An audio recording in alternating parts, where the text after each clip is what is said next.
Last night, the littlest Red Sox came through with the biggest plays and snapped a green and gold recent run over the Boston Red Sox in Oakland. Tonight, A.J. Griffin will try and slow down one of the best offenses in the bigs. Well, the A's bats will need to heat up and make some noise against a tough southpaw and the top team in the American League. It's game 2 of the final series before the All-Star break. Red Sox, A's. Coming up next.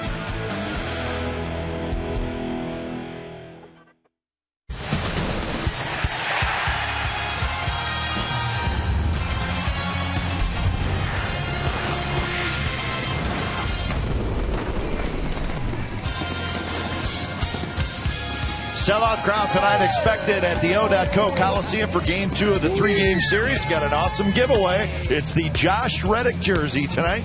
Reddick is in the lineup. He's got the pants up high, and he's going to face a good left-hander tonight in John Lester. Lester and Griffin is your pitching matchup. So there you have it. Big crowd, beautiful night for baseball, and we're going to have the A's and the Red Sox for you right here on Comcast Sportsnet, California.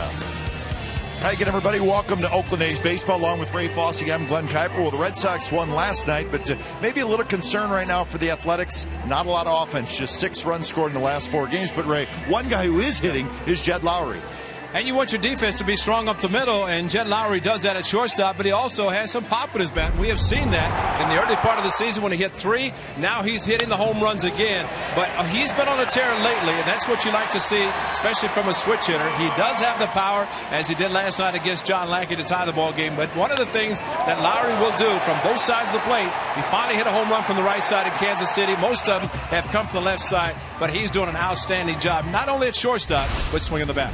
Dustin Pedroia, of course, he's an all-star for the 4th time this year, and we saw last night just why he's an all-star, and he's probably the Red Sox MVP. There is no doubt the way he plays the game on both sides of the baseball. Tremendous defender. He can do it at second base. This is just a routine for him. The one he made against Josh Donaldson, this probably saved the game. This might have been a double to the wall. Instead, he turned it into a double play, 4-6-3. But he can also hit, which he did in the 8th inning. He got a hanging breaking ball from Ryan Cook. He drove home 2 runs with a 2-out single, but that's his style of play. He's the leader. He's very aggressive and a very tough guy in the middle of their lineup, and the A's have to really be careful with him because he can do it on both sides of the ball. So the Red Sox win last night 4-2. Tonight it's Griffin and Lester. Lester was very good early this year.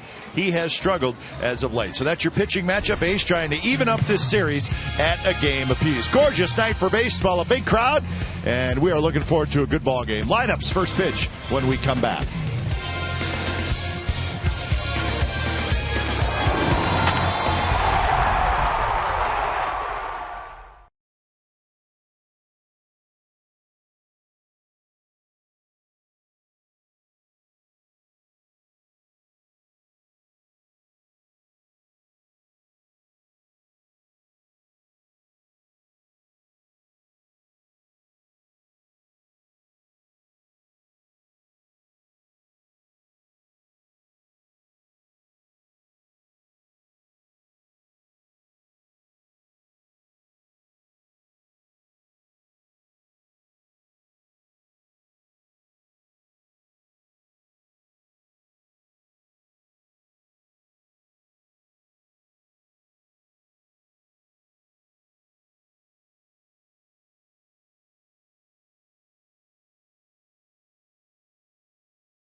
is brought to you by Jack in the Box. Go big at a Jack in the Box near you with Jack's new Big Stack Burger.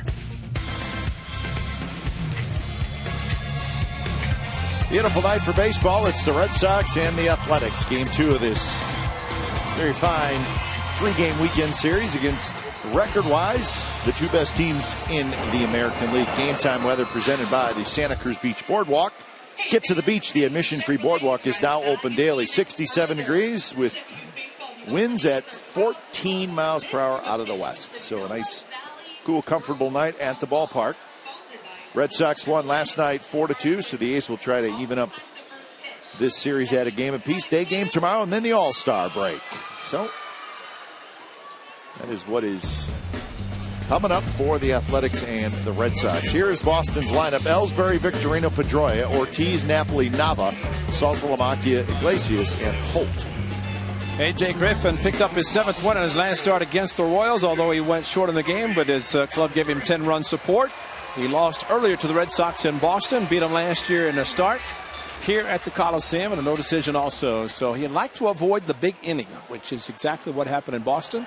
A 3-run and a 5-run inning led to his demise, including a 3-run home run and a grand slam by Mike Napoli. So A.J. Griffin, a little bit different pitcher than his 4th start of the season. We'll see how he performs tonight against the red-hot Red Sox. First pitch to Ellsbury, and he takes a rip at it and fouls it back. Red Sox come in 58-37. They have a 4.5-game lead over the Rays coming into today's action. And as Ray said, they're hot. They have won 4 in a row, and they have won 13 out of their last 17. Second best record in the major leagues. Only the Cardinals, by just percentage points, is better. So that's the story with the turnaround season for the Boston Red Sox under that man, John Farrell. In large part because of that man, John Farrell. I think that's the biggest reason the Red Sox have turned it around. In addition, some players are playing great. So on 3 pitches, Ellsbury strikes out, and a good start for A.J. Griffin. Let's look at the A's defense tonight. Cespedes is in left, Young in center, Reddick is in right, Donaldson, Lowry, Green, and Fryman, with Norris doing the catching. Coco Crisp will be the DH tonight.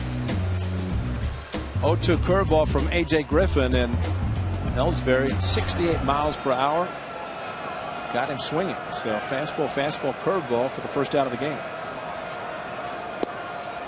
First pitch strike to Victorino, hitting .286 with 4 homers, 24 runs batted in.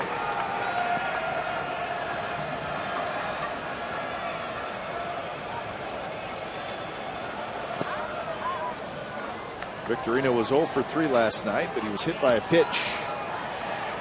And if there's such thing as a big hit by pitch, it was. Came in the 8th inning when the Red Sox scored their 2 runs to take the lead. As upset as he was to get hit, it turned out to be very big. Hopes that one foul. Also, really took second base uncontested on a stolen base, but this was off of a pitch by Sean Doolittle, turned about it back right-handed. He crushed him on the inside, and that was more of getting hit when your hand is hit and the hand is on the bat like that. That's really a hard way to do it, but very quickly back in this game tonight.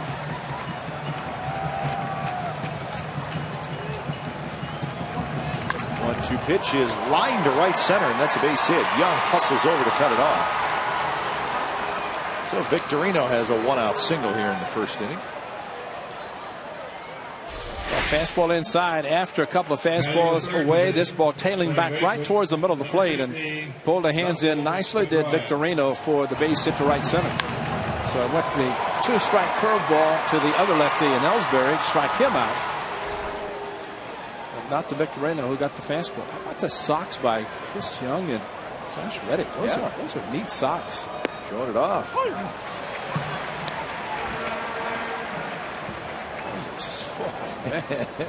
Those are nice.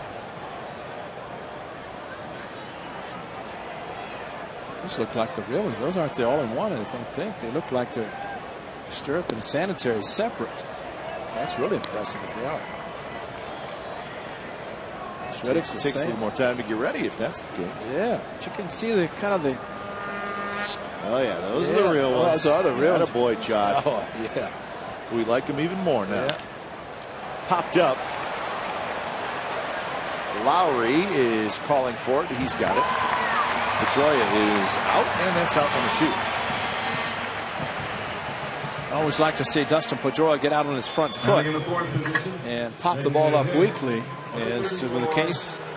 And just watch Pedroia. Starts the aggressive swing, keeps the bat back, but he's out on his front side, and really his only thing left was just the bat.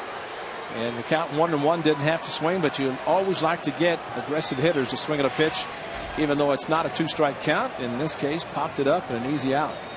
Expo brought to you by Cache Creek Casino Resort. And here is David Ortiz. Ortiz was 0 for 4 last night. The Red Sox had 6 hits last night. 5 singles and 1 extra base hit. That was Napoli's triple. So they did not have a lot of base runners either. Just 1 walk.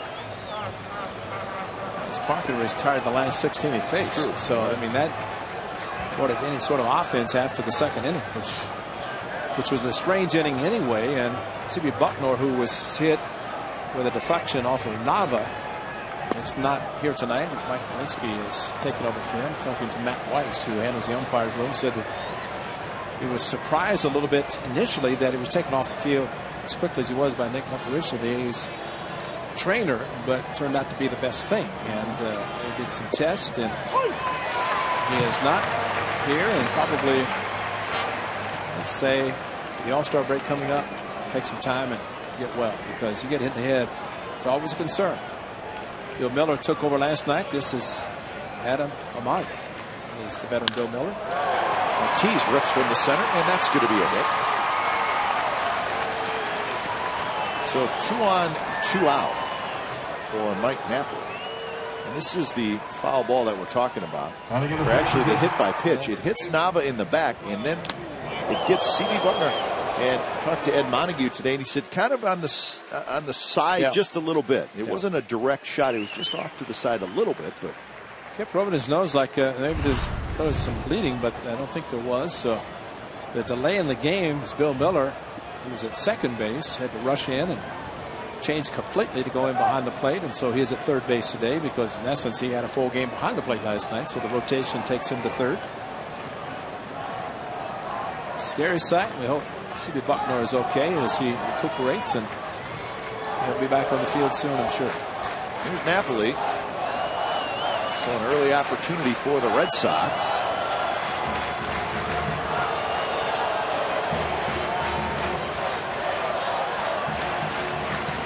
We said Napoli had that triple last night. He also had an infield signal. He was 2 for 4. The A's lost 9-6 in Boston, and Middlebrooks and Napoli hit home runs against A.J. Griffin, a 3-run shot and grand slam, and it was not the best played game by the Athletics in the 4th of the season. Cool night at Fenway Park. And it was Napoli who hit the grand slam. Middlebrooks hit the 3-run homer. Long time ago. Big swing and miss. You see where Napoli's front leg is. He opens up and lets her rip. Watch his front leg.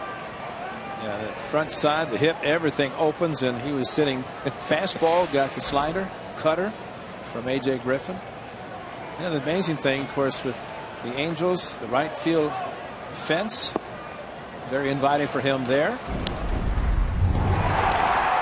This was a 5-run inning, the grand slam, and it did not take long to get up. Left center.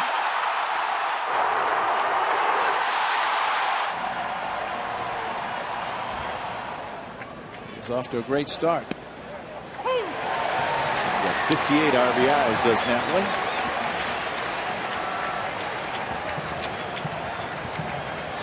The way he's opening up, and AJ and Derek North staying away from this power hitter.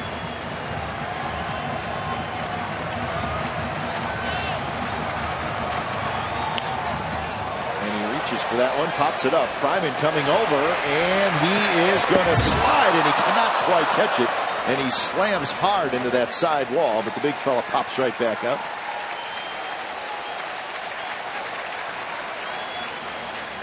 Well, unfortunately, unlike on the left side, the ball comes back. On the right side, it does not.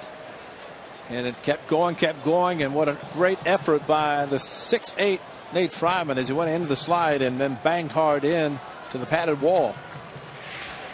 Did not come up with it, but he gave it the effort. He's hoping that that would be a Coliseum out. Definitely another chance in Boston, Fenway Park, but a lot more foul territory here. 2-2 curveball stays up and in. So now full count, and Victorino at second, Ortiz at first. They will take off. There's Daniel Nava, who is in the on-deck circle. So a little head start for the base runners. His big Poppy at second might be a different story, but in a base hit, Victorino is going to score early. Curve, swinging and a miss. He just could not wait on that big breaking ball. So the Red Sox strand a pair in the top of the first.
In the bottom of the first.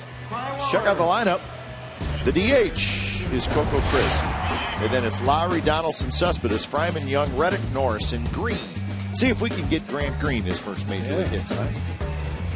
But Stephen Vogt, his is the home run.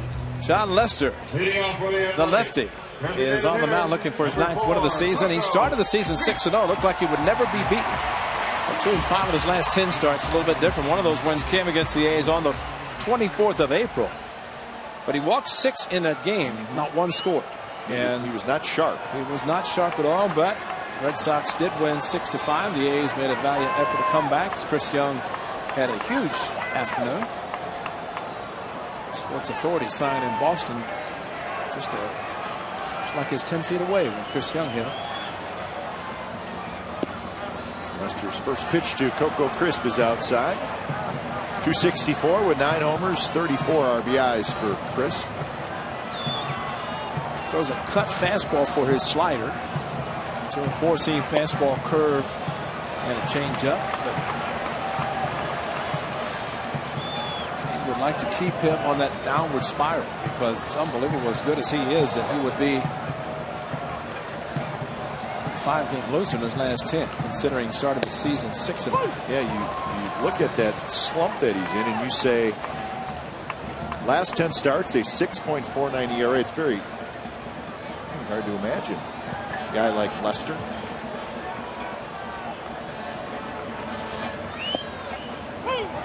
Two now to Coco Crisp. It was an interesting take by Coco. You'd think it was 2-0 or 3-0, but he just stood there like a statue and took a pitch down the middle, which I don't know if he lost sight of the baseball, but did not react at all.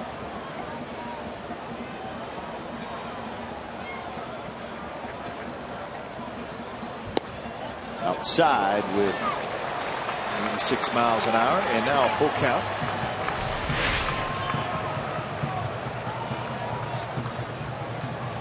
The two-seam grip. He throws a 2- and 4-seam fastball. Exmo can pick up anything and everything. Outside corner, strike 3 call. That's out number 1 here in the bottom of the first.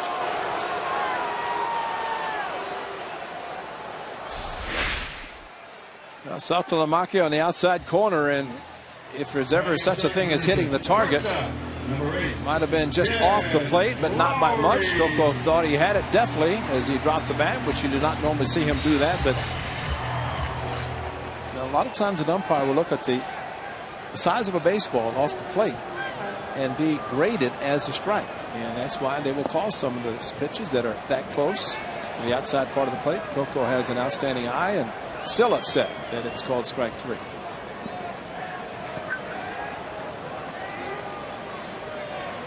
What a note to Lowry.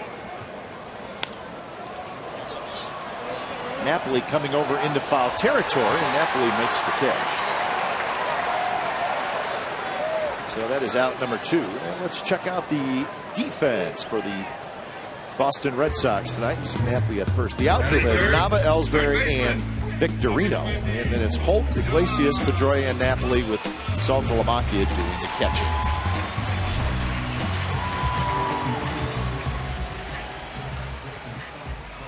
So with 2 outs, Donaldson steps in.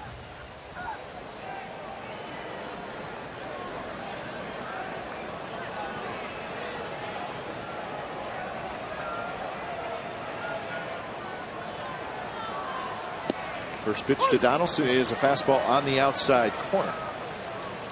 Now, correct me if I'm wrong, Ray, you said you were talking to Ed Montague. Yep. This umpire, young man, umpired a game in San Francisco, and he had a good strike zone. We're not afraid to call strikes, but all in all, a decent strike zone. Is that the report we got? I don't know about a decent strike zone. He called a lot of strikes. So, okay. In other words, I thought it was a good. I thought we had a good scouting report. Yeah, I just said it's wide. He's just giving us the indication behind us that. Then I misunderstood last night. But it's a pitcher's umpire called strikes, and of course Mike Krukow, who's doing the game, very appreciative of that because he's a pitcher. I don't know if your brother is a position player thought the same, but you know, basically Eddie said you would like him because he calls strikes. Well, if he calls strikes and they're balls, then that's not such a good strike umpire. I mean, it definitely favors the pitchers, but the first pitch to Donaldson that maybe he thought was outside, and the 3-2 to Coco Crisp. It basically means you swing the bat, because anything close means the umpire is probably going to call it. This umpire anyway.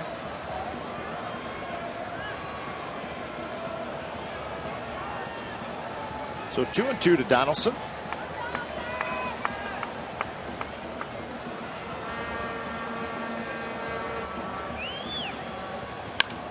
That one's lined right to Pedroia, side retired. So hard hit ball, but can't get it past Pedroia, and we are scoreless after 1 at the Coliseum.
Pro, the world's most versatile camera. GoPro, be a hero. No score in the top of the second inning. The Red Sox had a couple of runners on with 2 outs, could not score. Griffin got a big strikeout in Napoli. So he'll face Nava, Saltalamacchia, and Iglesias. 6, 7, and 8 hitters for the Red Sox.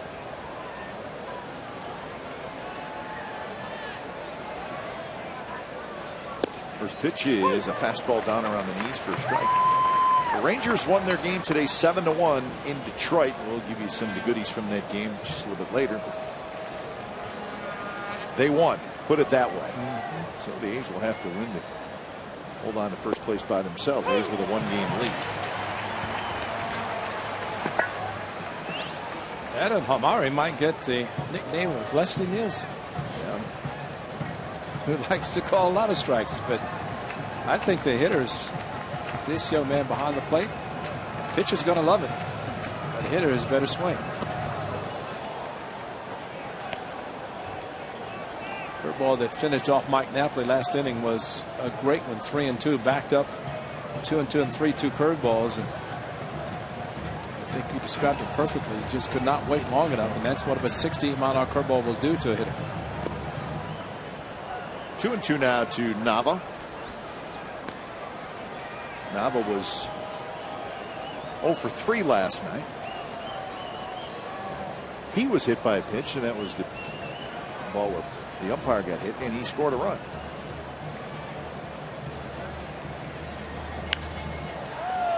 Popped up left side, shift was on, so it's Donaldson who takes care of it. So that is out number 1. With Grant Green position in shallow right field, Nava is not your typical slow hitter. So the ball was not hit to him, but something that infielders should be aware of. Saltalamacchia hit it, going to use the same shift, and Grant Green in shallow right field.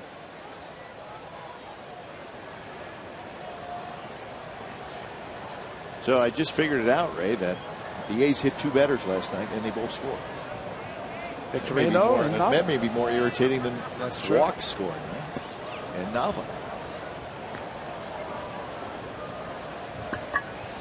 Angels are underway in Seattle. No score, second inning. Weaver and Hernandez. So that's a marquee pitching matchup, as we like to call it. Kings Court is out at Safeco Field. Probably a beautiful night in Seattle.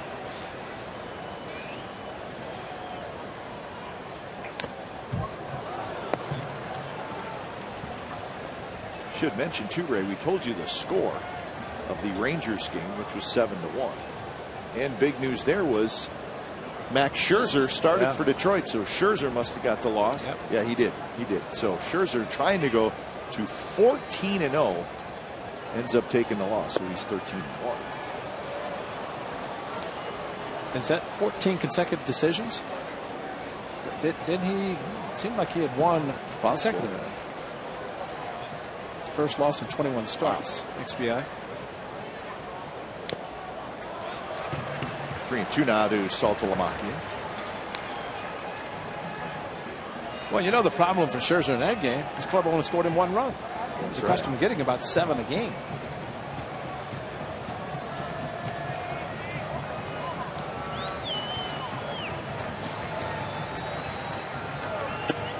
And it just missed inside on Saltalamacchia. I think he's like, the quicker I get out of the batter's box, maybe the better chance I have that this is called a ball. It was very close.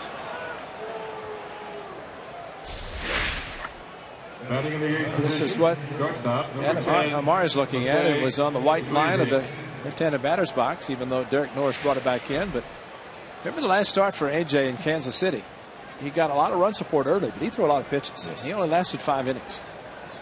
105 pitches in 5 innings. And he's off to that similar start tonight with 22 in the first. And get the outs, it's okay, but you need to get quick outs. And already 2-2 in this inning to Nava and a 3-2 to Saltalamacchia. He never really looked comfortable in that start at Kansas City, even though he had that big lead. And I think, as we noted, it was a game in which he knew he got the run support. Thought it was a good opportunity for him to pitch deep in the game, which you always like to figure that. Green has it, takes it himself, and that's a double play. Nice play by Grant Green. Takes care of himself. Side retired.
Pacific time on Tuesday, July the 16th. And the two All-Star representatives, Bartolo Colon, of course, selected to be a pitcher, getting his All-Star jersey, as well as Yoenis Cespedes, who will participate in the Home Run Derby.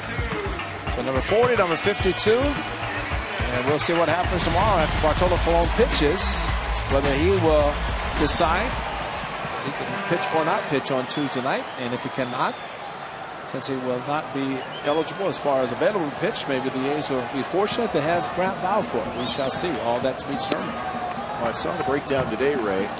There are 3 All-Stars that will be starting tomorrow in the American League. Cologne, Iwakuma, and Verlander.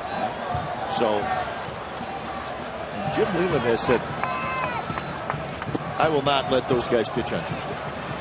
So then he'll pick 3 others. He's got to pick 3 others. So we think Grant Balfour's got a pretty good chance if 3 more guys will need to be picked. The National League, there's 4 All-Stars that will be starting tomorrow, so they will have to pick 4 more. So there's going to be 7 more All-Stars picked at some point tomorrow. You remember what happened last year?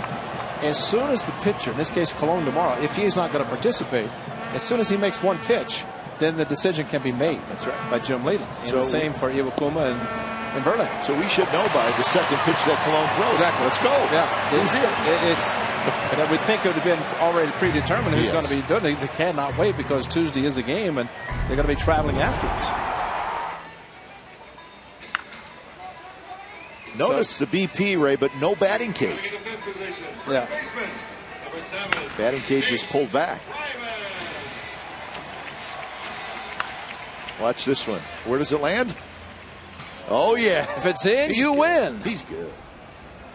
Well, with that hitting off A's third base coach Mike Gallego, does Gags forego his golfing opportunity?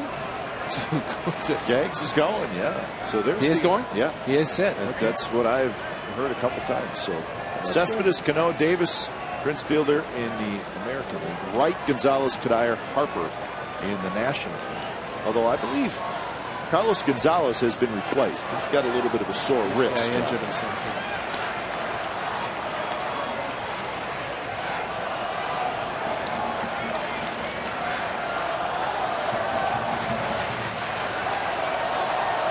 This young man, Nate Fryman, has a huge audience back in Boston watching tonight's game. Nate from the Boston area. he said, "You won't believe how many games I grew up watching on Nesson." That was the Boston's television. Don Orsino and Jerry Remy, former second baseman. And I'm sure Nate's father is watching, his parents, who, of course, they were in Kansas City. Get to watch him firsthand, facing John Lester tonight. 2-1 pitch. Miss.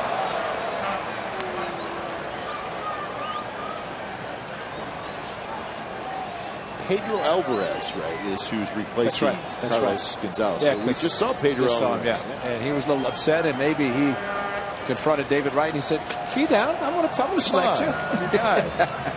New guy. 2-2 pitch is lined down the right field line, but foul. So tomorrow will be interesting. Then we will have some more things to report to you on who's going to the All-Star game.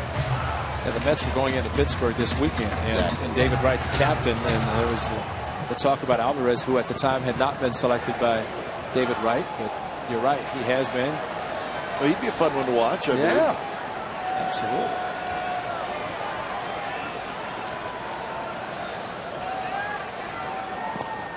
And now Fryman has worked it full.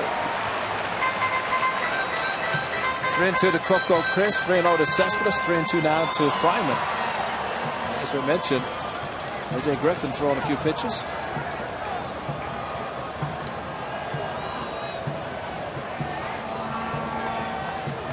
This will be pitch number 24. Lester, but still nobody out here in the bottom of the second. Bounce to short. Iglesias has it. Out at second. Pedroia very good on the pivot, and that's a double play. Well, you want to help your pitch count. Get 2 outs on 1 pitch. But you're right about Pedroia, second base, and Gold Glove, the MVP, and the way he turns this, gets a nice feed from Iglesias, who has to go just a little bit to his right in the hole, but still a tailor-made double play and turned perfectly. And you see why the Red Sox like Iglesias. And of course, Pedroia does it all. Remember, Stephen Drew is their regular shortstop, but he's on the disabled list.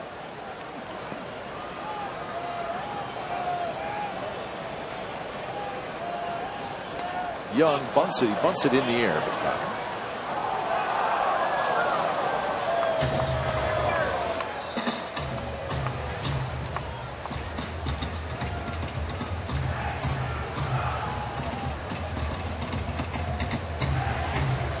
.189 with 8 homers, 28 RBIs for Chris Young.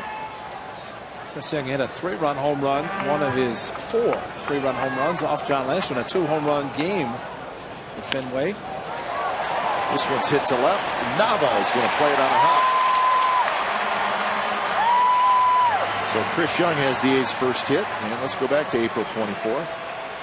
Well, he crushed it. Mentioned the Sports Authority sign high above the Green Monster in Boston, a hanging curveball, and he crushed it over, or off the sign, and then got Uehara a little bit later, a 2-home-run game for the A's center fielder tonight. He's going to fool him by bunting.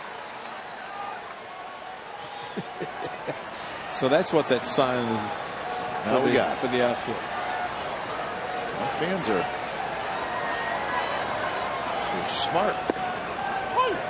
We got to just try to stay with them, you know? Creative.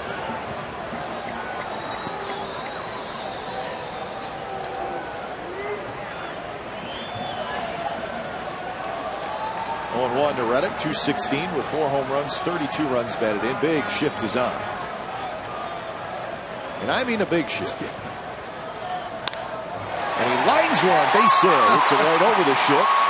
And Young rounded second, and Iglesias realized that his job was to cover third base, and he had to hustle back. If Young keeps on running, you got to sprint from second to third, and it's a race between those two guys, but he stopped. A nice lift on a breaking ball by Josh Reddick, and you're right, when you have a shift that you're looking at, the best way is to hit over the shift. So the high socks, the stripes in the socks, the green and gold, and Josh Reddick with a nice single against his former club. And Chris Young, had he gone to third, and there's the sprint that you're talking about. Lace is getting back, but I think the throw might have come to second anyway. You try to keep the double play in order instead of trying to throw it to a moving target, but still 2 outs, and he's trying to put together 3 consecutive hits to score the first run.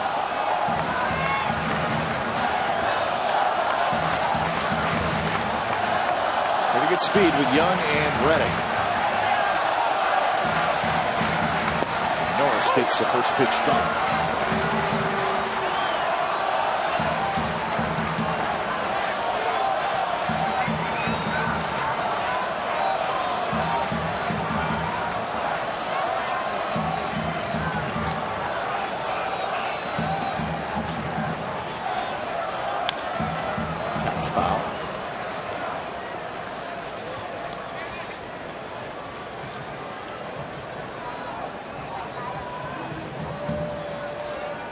Norris had a couple of starts in that series in Pittsburgh. The A's faced a couple of left-handers.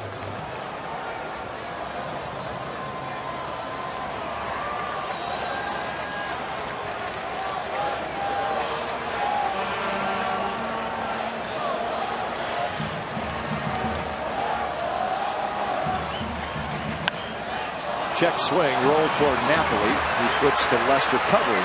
Side retired. Norris and Lester run into each other. Check in. They say everything's okay, and the A's do not score.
Percentage versus the Oakland A's. Minimum of 25 starts. John Lackey is 19-6.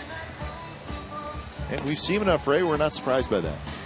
Seems like he always pitched well against. Well, just coincidentally, he has been pitching well this first half of the season, and he just brought it into last night's game. And he used the fastball for the strikeouts early. Jaso and Lowry did hang a breaking ball to Lowry for a home run that tied it, but he had a sneaky fastball. But type of pitcher who would use all of his pitches and has the confidence to throw any of his pitches, especially off-speed pitches, when he's behind on the count.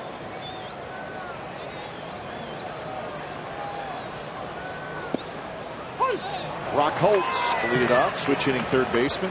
He'll be followed by Ellsbury and Victorino here in the top of the third. Both teams have had scoring opportunity. And it's only 2 to Holt.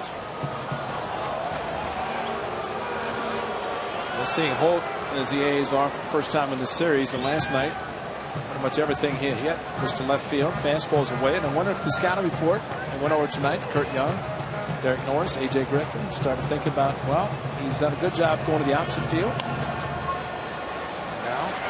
this at bat, he's pulling everything, especially on a slow curve. So Holt is retired for out number 1.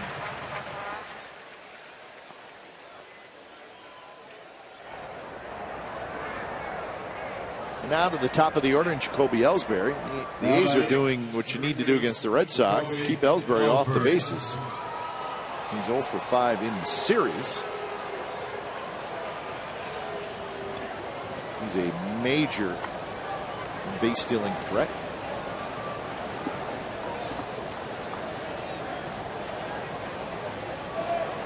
Struck out on 3 pitches in the first inning, and he drives one down the right field line, but Reddick's going to get there, and that's out number 2.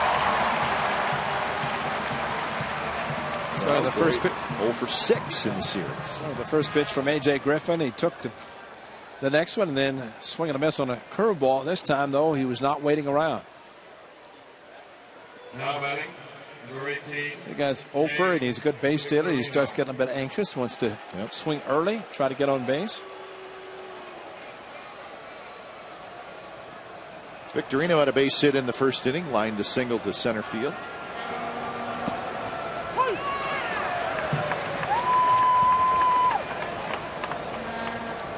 That take might have been. A.J. Griffin's thrown so few pitches, I don't make him work a little bit. And unfortunately, A.J. threw a first pitch strike. 3 to Holt, 1 to Ellsbury, and second coming up to this lefty. Switch hitter.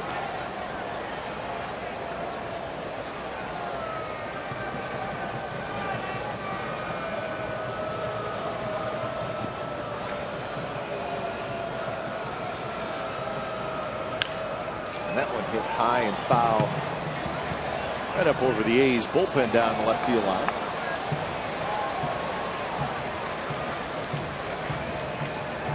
Sellout crowd tonight here at the O.co Coliseum, which is wonderful to see. The giveaway, the Josh Reddick jersey, green jersey with Reddick's name and number on the back.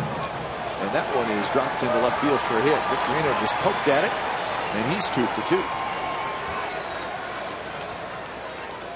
Well, when it's announced, and the sellout would be the 8th of the season. He had 7 all of last year, so this would be, even before the All-Star break, to have 8 is very accomplishment for the Athletics. But talk about a slap hit.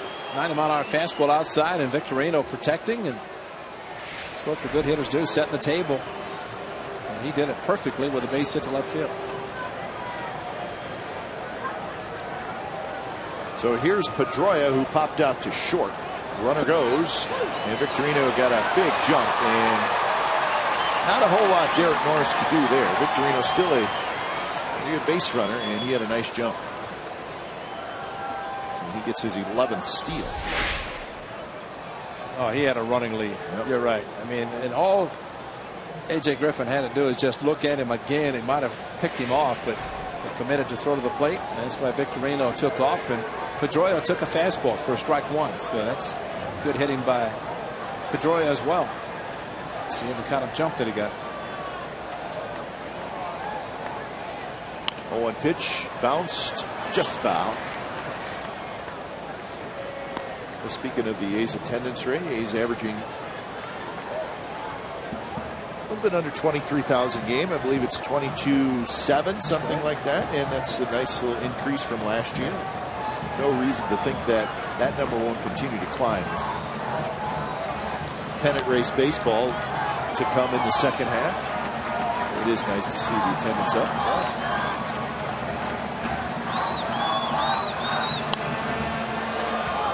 Pedroia had a good rip there. I think there are a couple of things that contribute to a team playing well. Of course, to have a good record, but then you play in front of big crowds. You play low-scoring games. And as you approach postseason, you get to postseason, it's usually going to be what you're doing.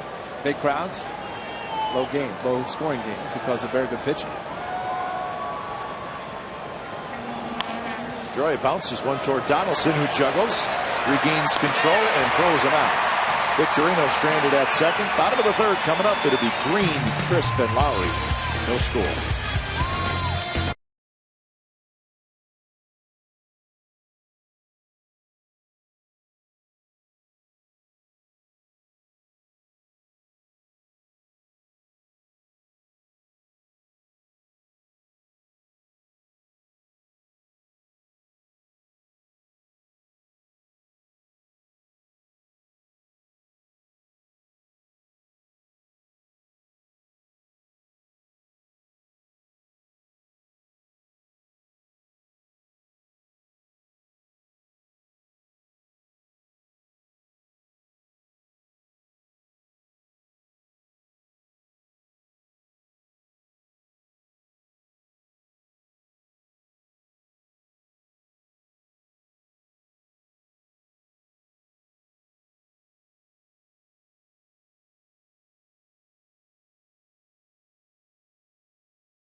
game from MLB.com. Available on iPhone and iPad. Download free today. Have you downloaded free today? Not yet. I will. Still got a little time. Yeah, I think it's a good idea. It's free. If it's free, I'll take 3. Or if it's free, it's for me. I've heard that before.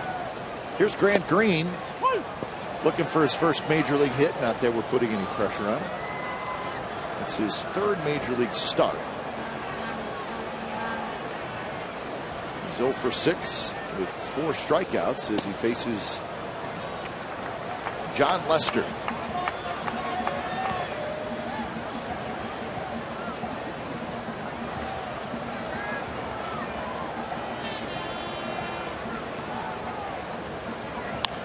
And that one is line foul. Reach down to get it. Curveball hit by Pedroia, got in the heel of the glove. Donaldson, but popped it straight up as Victorino was running in front of him. But excellent concentration by Donaldson. Strong arm. When you have an arm that he does, you can stay with it, get it, throw it, get the out.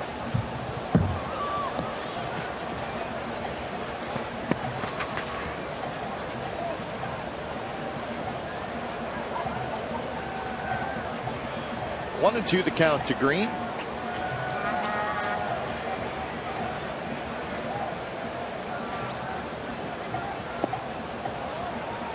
Close pitch, call the ball, 2-2.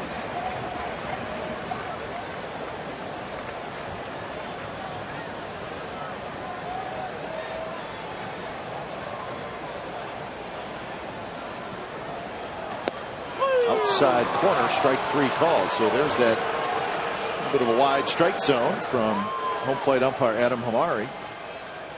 Might as well start taking those outside fastballs and hit them right field, because if he's going to call it, you might as well swing at it. And see the angle that the home plate umpire, that's not that bad of a pitch. Nope. It's too close to take, especially with a couple of strikes. And while Hamari is looking at an angle to the outside part of the plate, still had enough of the plate with the baseball that should be swinging.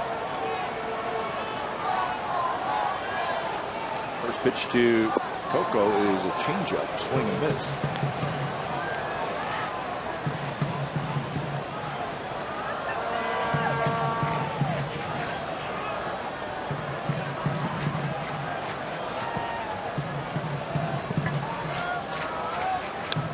Fouled that one right back.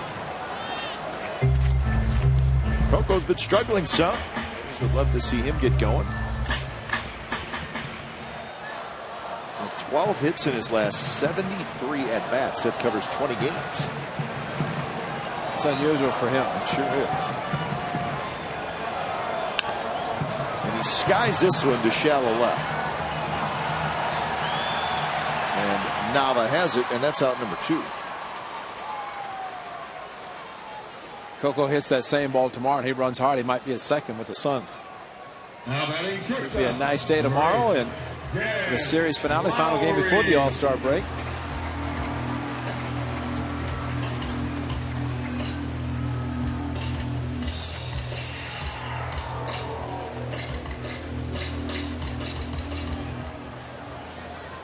Lowry fouled out to Napoli, the first baseman, in the first inning.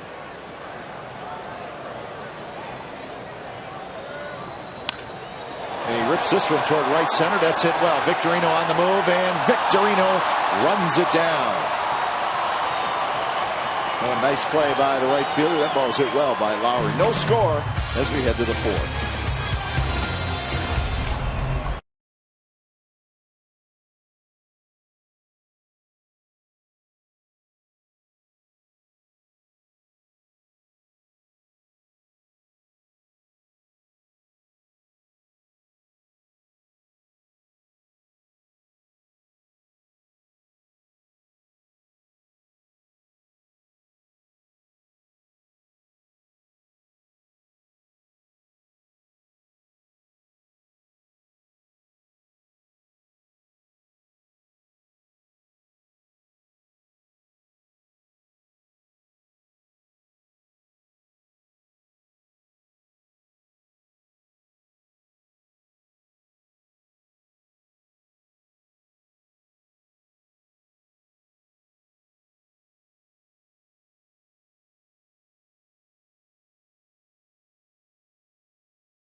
July 4th last year, David Ortiz hits career home run number 400, and he did it off Griffin right here at the Coliseum.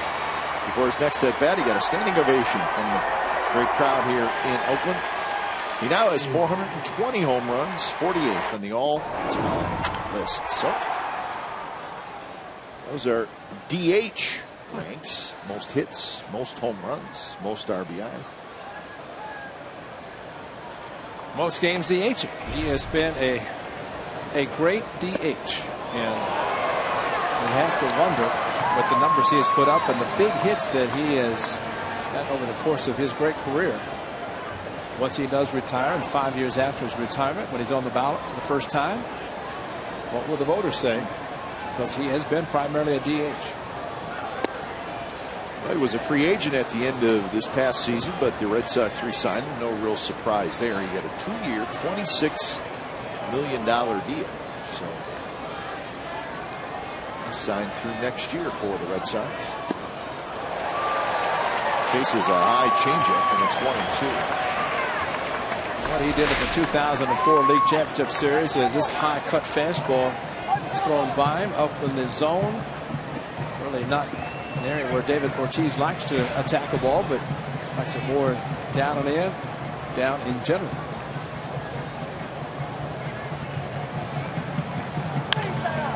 Skies this one to left field, playable for Cespedes. He's got it. And that is out number 1.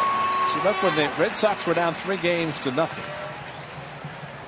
Game 4 of the League Championship Series against the Yankees, and he had the big walk-off home run. The home runs he has hit in his career, walk-offs, and big hits, big home runs for the Red Sox. And when the voters look at what a player has done, World Championships, big hits, David Ortiz fits that category.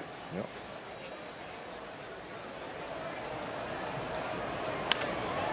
That one's drilled to left center, and that's hit a ton, and it is off the top of the wall.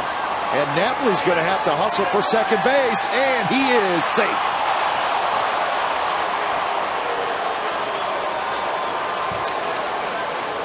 Another 2 feet, and he's probably got a home run, but it stayed in the ballpark, so it's a 1-out double. Well, fortunately, it hit high on the wall because that was a hanging cutter. And Chris Young got it back in, but just a little bit late as Mike Napoli, and a bang-bang play. You have to wonder about his health. Can he run? And I think he is running like this because he's not 100%. That's all out for him.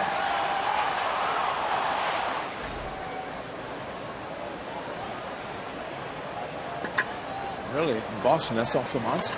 It's probably not a home run. No, you're right. You are very correct. You're going to bang a lot off the wall. Then some places are home runs, but not at Fenway. There's a lot of ping marks in that wall for a reason. This one, though, to the left of the 388 mark, the Comcast Sportsnet California sign, stayed in the park. Strike on the inside corner to Nava. Close at second, and quick tag after a strong throw, and Napoli just barely got his left hand in.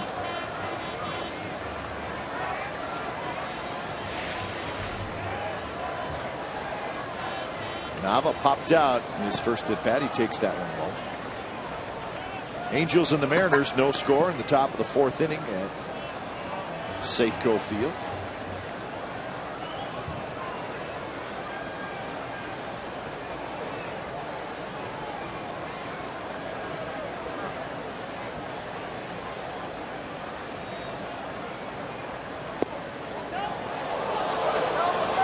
Sox had a chance with 2 runners on in the first, did not score. They had a runner at second and 2 outs in the third, did not get a hit. A 1-out double here in the 4th. Nava, .330 average with runners in scoring position, and he's in a hitter's count here. And he lines one towards Cespedes. Cespedes hustling back, and he reaches up to make the catch. A hard hit ball, but Cespedes was able to hustle back. Thinking about last night when Mike Napoli was at second, had a big play when he tagged him with the third and would have been out except for the short hop throw. Cespedes this time gets a similar line drive, but Napoli with 1 out stays at second. Nice play going back on the ball with Cespedes, and got a nice read That first move, very, very important, and he read it perfectly and continues to improve in left field. Position he just started to play last year.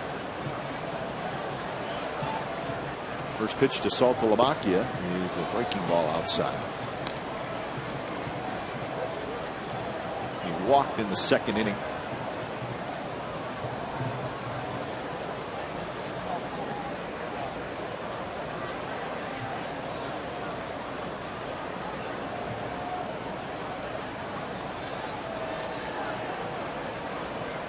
.58 pitches so far for Griffin. 22 came in the very first inning.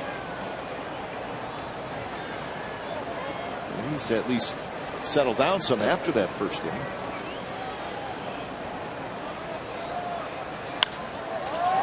Drive to center. Young goes back.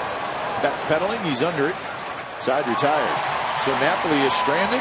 That's 4 runners stranded through 4 innings for the Red Sox. No score as we go to the bottom of the 4th.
Sportsnet California is brought to you by Evergood Sausage Company.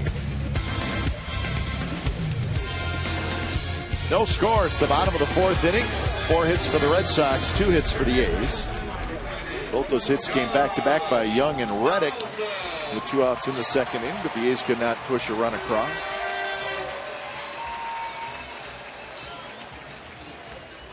So Lester will face the heart of the order: Donaldson, Cespedes, and Fryman.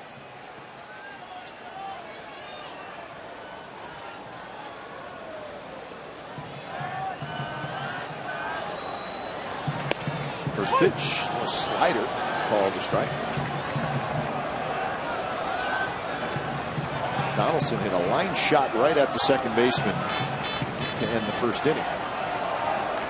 So he wants nothing to do with Pedroia. No, Pedroia, he's got it figured out. So I'd say he's the wrong guy to hit it to. You have a Gold Glove and the MVP, I'd say he's not the best guy to hit it to. Skies this one to left.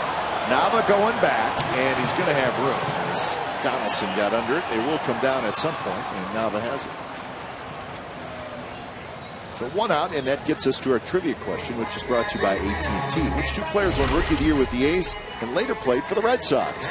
If you think you know the answer, tweet us at CSN Athletics. So win Rookie of the Year with the A's and then go play for the Red Sox. Who did it?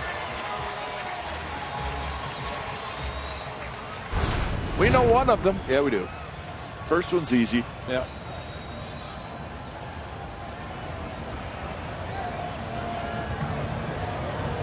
One out for Cespedes. Did that question say Oakland A's? Yes, it did. Okay. What about Carney Lansford? not sure how the. I don't think Carter started with the Red Sox game. On the move is Ellsbury, and he caught it. Great jump, and Ellsbury tracks it down. Heck of a play. Victorino and Wright last inning, and Ellsbury, the ball was really slicing away. Great inside-out swing by Cespedes. Slicing, and it just stayed up, and enough for Ellsbury to hit long dive. And it's a great center field play. And boy, you think pitchers don't like the kind of outfield play that they're getting Lester in back-to-back innings. Could have been doubles for both Lowry and for Cespedes, but instead outs.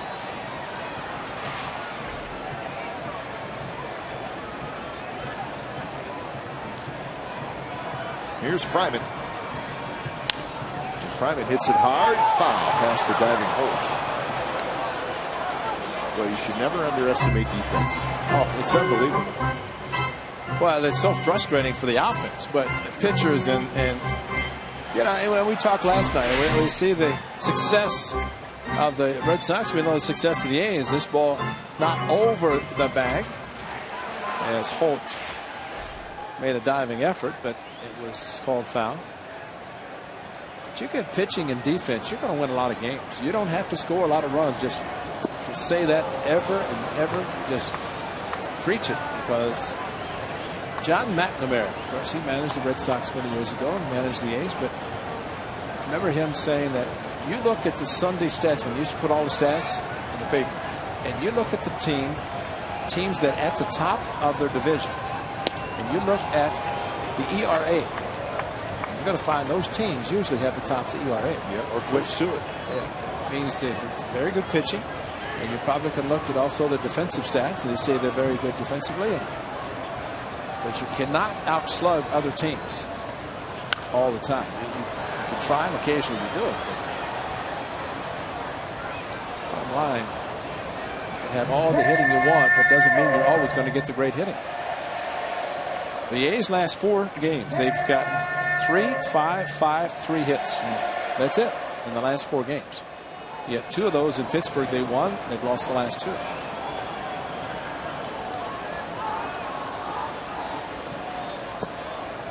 Fryman takes low, and the count is 2-2. Fryman hit into a 6-4-3 double play in the second inning.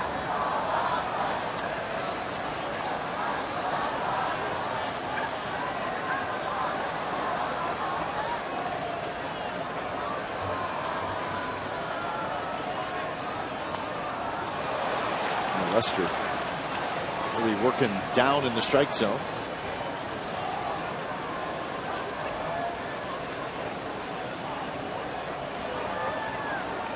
He's retired the last 6, and by doing so, he's not told a lot of pitchers doing it. Early in the game, the first batter, a couple in the second inning, 3-2 count, 3-0 count, but starting to get the pitches down, starting getting strikes. Just missed inside, 92 miles an hour. Lester can still get it to 92, 93 if he has to. But he's got a pretty good arsenal of pitches that he can go to.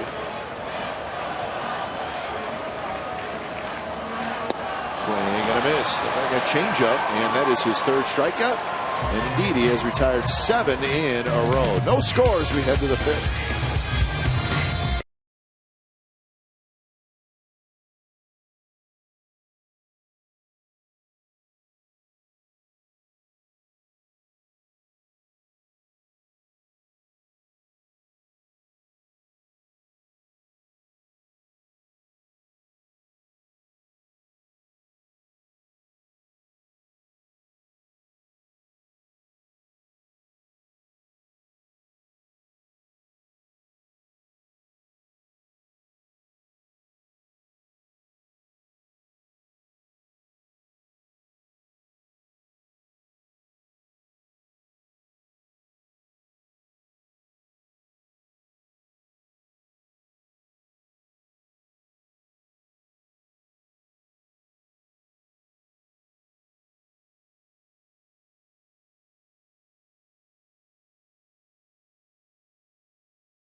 Cespedes bobblehead. Friday, August the 17th, 15,000 fans will get a Yoenis Cespedes bobblehead. It's presented by State Farm. And the A's host the Cleveland Indians. For more information and tickets, call 877-493-BALL or visit OaklandAthletics.com/tickets. That should be another great giveaway. Oh, yes. If it's a first ever, it will be lines around outside. Big curveball inside to Jose Iglesias. Will be followed by Holt and Ellsbury. 8-9-1. No score here in the 5th.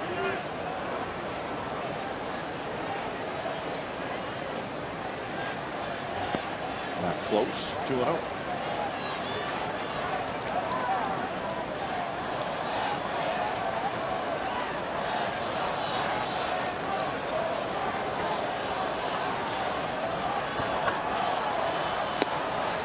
Iglesias had a big hit in that 8th inning, a leadoff single against Doolittle. It was last night.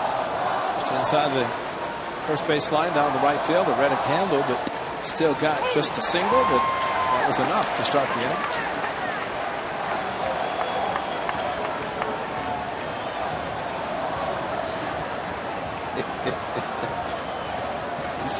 He saw a foam finger when he walked in, went by one of the stands, and ended up getting 2.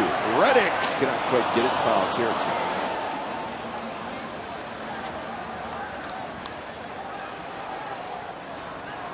Anytime Reddick does that, a lot of foul territory, it's got to be remembering what happened in Houston early in the season. And this time, though, shut it down before he went into the slide and ultimately hit the sidewall of Houston, where he was going after this foul ball. Not a lot of foul territory, unlike in the bullpen of the home plate. Perfect. One for each hand. Or one for a brother. Oh, look at it. Be careful. See, if you fall down, you land on the foam finger. It's a soft land. So let's hope he's all right.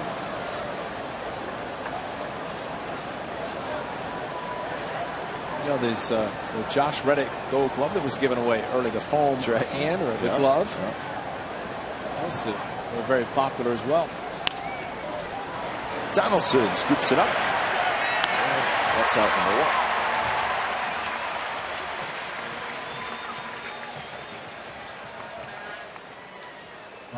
1. Amazing for A.J. Griffin. His curveball, the slow curveball, it's working very effectively, at least for the first 4 1/3 innings. He's got strikeouts. He's got guys out on the front foot, popping the ball up. In this case, Iglesias, a ground ball to Donaldson. So it's a pitch he likes to throw, and it's out. It's really a special pitch for him. Big curve stays a bit high to Brock Holt. Holt grounded out to second in the 3rd inning.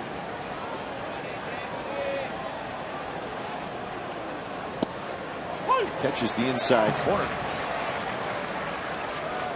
So the count 1-1.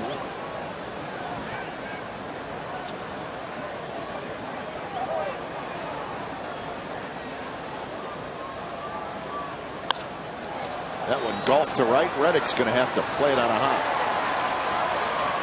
So Holt drops a single into right field. That's hit number 5 for the Red Sox.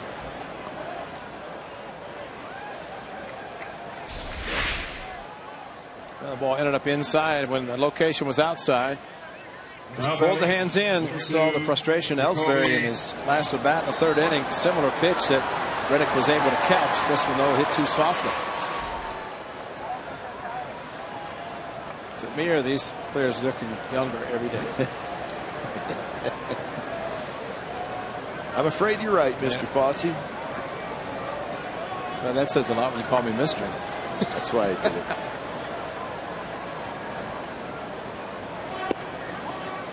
Just missed to Jacoby Ellsbury.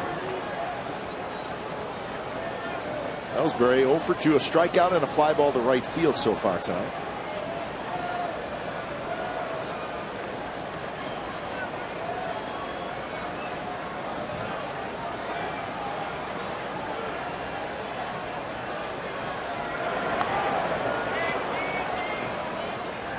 Red Sox like to run. Of course, most of their stolen bases come from Ellsbury, but they're second in the league in steals. They have 71 stolen bases.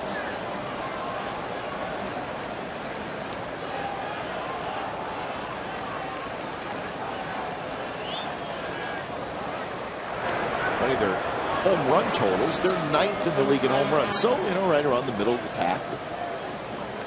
First in runs, first in doubles, first in triples, first in walks, first in slugging, first in on base. That's a lot of firsts. Yeah. So they do a lot of things right offensively. I don't know why they had the best record in baseball.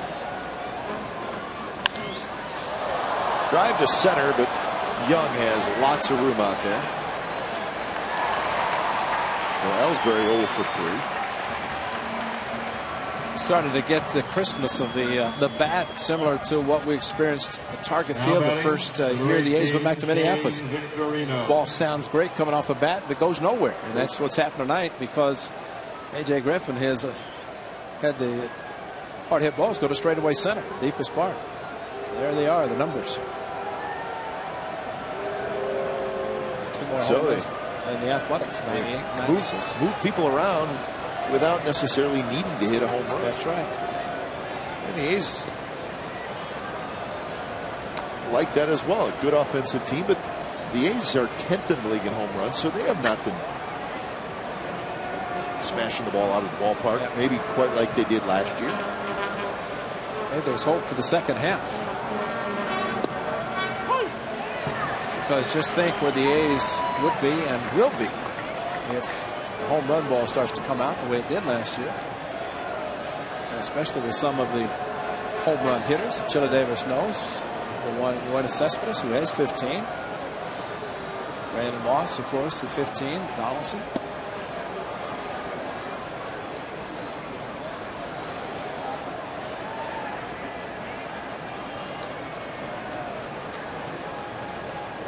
Victorino is 2 for 2. A couple of singles. He's got a stolen base.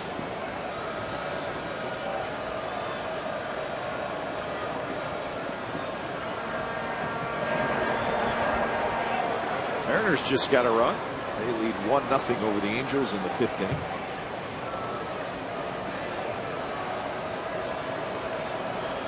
Angels have fallen 3 games under the 500 mark.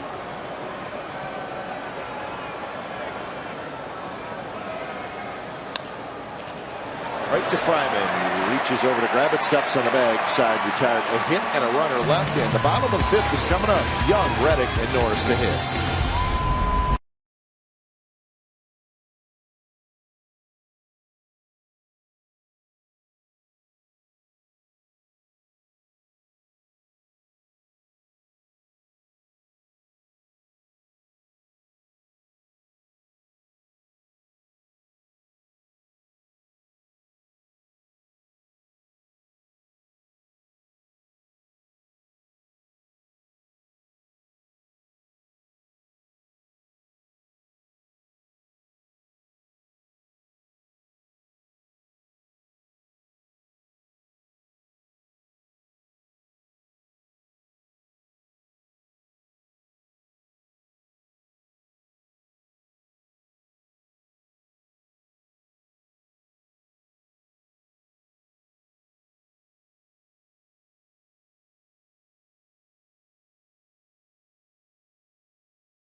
Rookie of the year with the A's and later played for the Red Sox. Well, we figured Andrew Bailey and we forgot about Jose Canseco. That's right. Canseco, of course, the Rookie of the Year with the A's in 1986. Bailey in 09. And last night, as he said, he got away with one. A hanging cutter / slider to Josh Donaldson, actually more up in the zone that he got under instead of possibly hitting a 2-run home run. Stayed in the park though, and Bailey struck out 2, and Uhara got the final 3.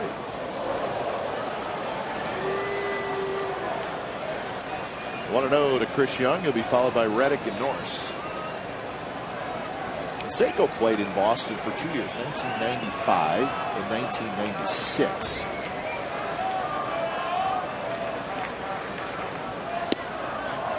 Also played for the Rangers and tried to pitch and blew out his elbow. How'd that go? Also played for the Rangers in Cleveland and had a ball hit off his head for a home run. Things started to spiral a little bit out of control for Jose Canseco after he left the A's. Yeah. High fly ball to shallow right field. Let's say Victorino has it. Look down in the on-deck circle, and there stands Jose Canseco, and all of a sudden, Jose gone. That's right. And he was traded. Mid-game trade, huh? Yeah, pulled right off the on-deck circle. Now batting, a right fielder, number 16. So you may be thinking, well, I mean, you got to pull him out of the game, just let him finish the game. But if you're the Texas Rangers, you obviously want the guy. That's right. You want him out of there. That's you right. don't want him getting hurt.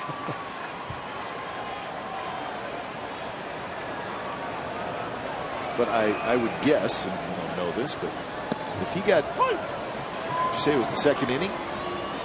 That was relatively early. So game, yeah. they must have tried probably hard to get the trade done before game time. Yeah. Couldn't quite do it.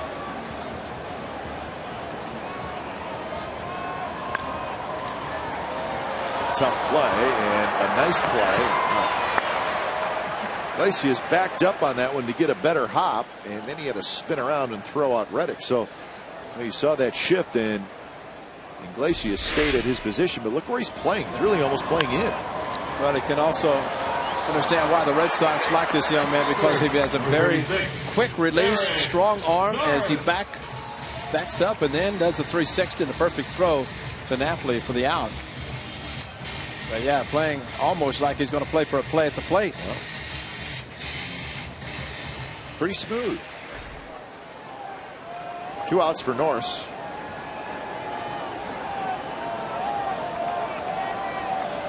Nine in a row retired by Lester. That's a good pitch right there. Norris bounced out in the second inning. He did that with a couple of runners on and then ended the inning.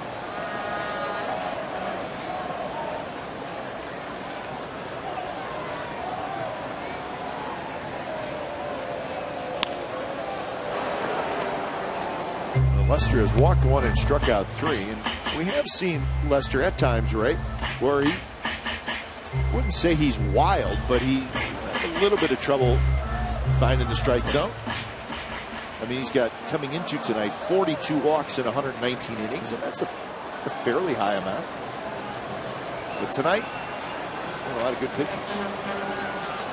Well, for Lester, his final start till after the All-Star break, so I think every pitcher wants to finish on a positive note. Driven to left, doesn't have enough. Nava's back, and it is gone. That's a home run, and the A's lead 1-0.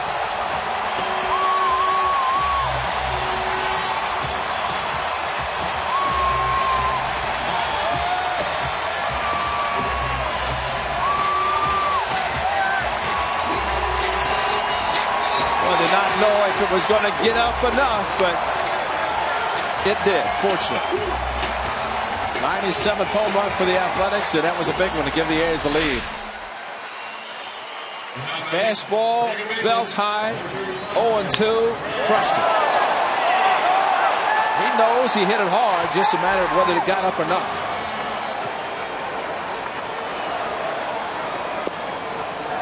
So here's Grant Green, home run number 5 for Norris. And all 5 against left-handed pitchers. Of course, he is kind of in a platoon with John Jaso. So Derek Norris, his last one was the big one. That was against Russell of the Cubs, a 3-run home run in the 8th inning. Little flare. Pedroia going out, and Pedroia makes a very, very nice play. So Grant Green thought maybe he had his first major league hit. He did not. Derek Norris has his 5th home run, and it gives the A's a 1-0 lead.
Network Drawstring Backpack presented by MLB Network when the A's play these Boston Red Sox. For more information and tickets, you can go to OaklandAthletics.com/tickets.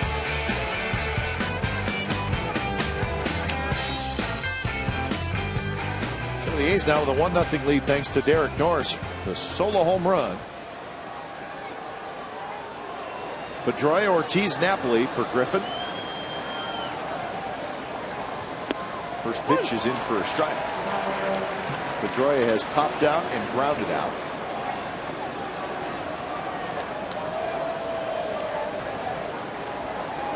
Two for 6 in the series.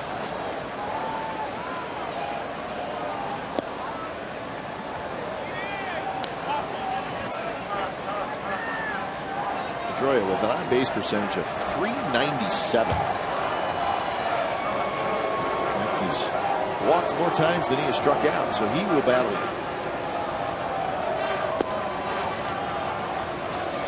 Talk about a load. He loads up and he's ready to go. When he gets a pitch that's anywhere close for him to swing and make contact, because he lifts the front leg and he is as aggressive as any hitters we ever see. And he hits that one high in the air, shallow left center. Cespedes calls off Chris Young, and that's out number 1. Always a big out when you get him out, and the fact that he's hitting in front of Ortiz. That's right. But it's his aggressiveness. The leg kick gets the foot down, and he is charging after it. I don't know that the Red Sox would ever let Dustin Pedroia go anywhere besides play second base for their team. I think it's mutual. I don't know that he wants to go anywhere. He's found a home there, as has David Ortiz for all the years. Hit hard right into the shift. Green juggles and then throws, and his throw is wide. Fryman can't get back, and Ortiz is aboard. So Green bobbled it, and then he threw it wide. And once he bobbled it, should have taken his time, because first of all, it's a different feeling when you're in the outfield to see how he threw off balance and pulled Nate Fryman off the bag. Fryman perhaps did not realize that Derek Norris was behind him, so 6'8", of course he tried to stretch, could not keep his foot on the bag, and then tried to reach back and tag Ortiz. But Ortiz runs a little bit better than he used to when he was 25 pounds heavier. So here's Napoli, takes inside, so it's an error on Green. But you know, we've talked about when infielders play on dirt, they get a bounce that's from the dirt to the glove. When you're in the outfield, you're on grass. It's like playing on an all grass field. And I think it's a little bit different. I don't know that you could simulate if you're an infielder. I don't know. Mike Gallego says, "Okay, Grant, go out in shallow right field. We're going to have the shift to hit ground balls to you." So it is different. And I think panic kind of sets in because as an infielder in the shift, you know you're playing deep, and you figure you would have more time, but panic because as far as deep as you're playing, it seems like it's going to be a long throw, and it is.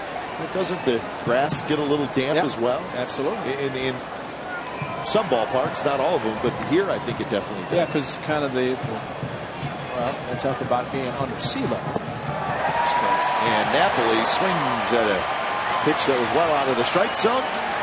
Griffin will take it, and that's his third strikeout. Two of them Napoli. Boy, and aggressively going after the slide step and off the plate and kind of the cutter, but the quickness in which he released the ball, I think, was important for A.J. Griffin to give the powerful Napoli a different look, and he did. So here's Nava.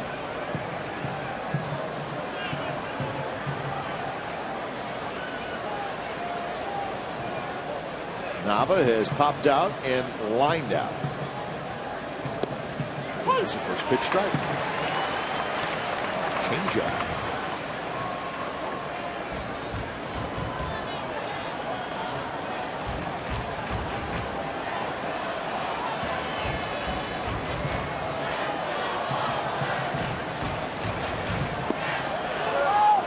That one missed somewhere. I'm not quite sure where.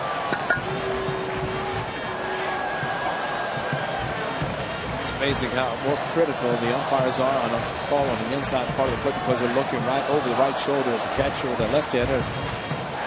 Anything inside has to be really on the plate. And that one's drilled toward right center, and that's a hit. And Ortiz is going to round second. He's going to try for third. He'll make it.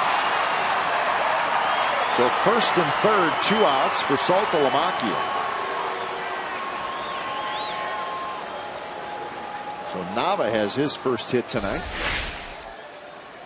And into right center, and ball was elevated, similar to the pitch that was called the first pitch strike. And Josh Reddick did a very good job getting this ball and making sure that he backhanded it with a nice hop and got the ball back in, holding Nava at first. But just as important, David Ortiz, who was running all the way to third base, held him at third base.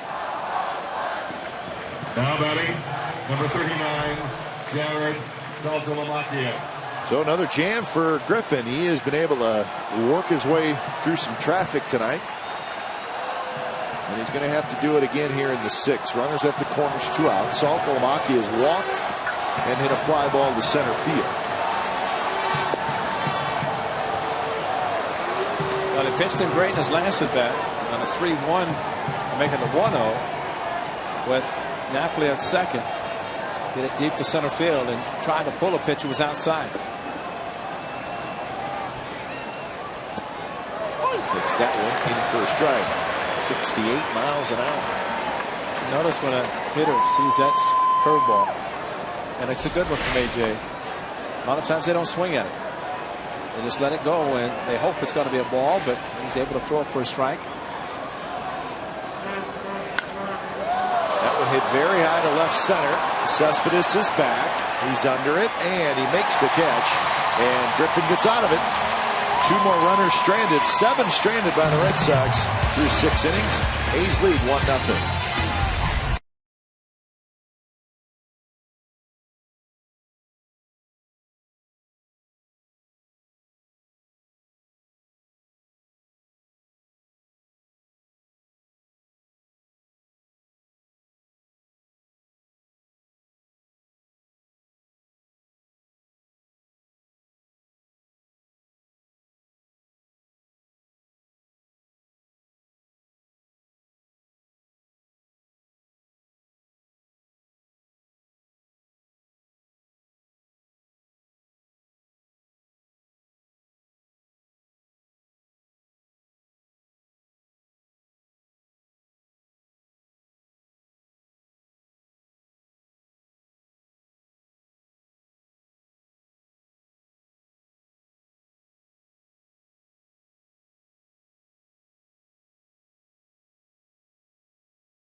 Raceway. The NHRA Sonoma Nationals at Sonoma Raceway are coming July 26th through the 28th. For tickets, go to racesonoma.com. 1-0, the A's leading the Red Sox, bottom of the 6th, trying to even up this 3-game series at a game apiece. Griffin's been good. Red Sox starter Lester's been good, but one 0-2 mistake to Derek Norris, who launched it in the left field for a home run, and that is the only run in the game so far. Well, and kind of too, look at Lance Stan on top of this inning, an error to David Ortiz. It should have been second out. Instead, he gets on and ends up at third base, and AJ pitched out of it. Especially the big strikeout by Napoli, and that's what you like to see pitchers do when there's a mistake made on themselves to get out, cover for the error that was made behind it.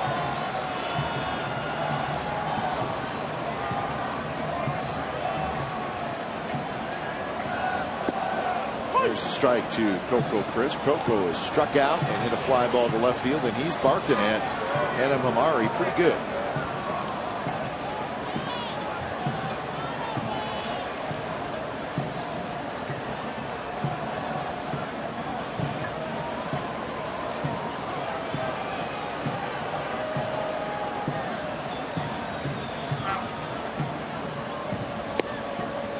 Lester says, well, I'm going to keep it out there.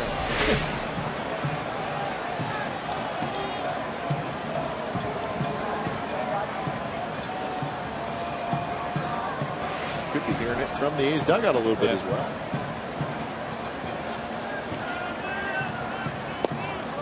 Good changeup, 84 miles an hour, and the count is 2-2 to Lester, or to Crisp from Lester.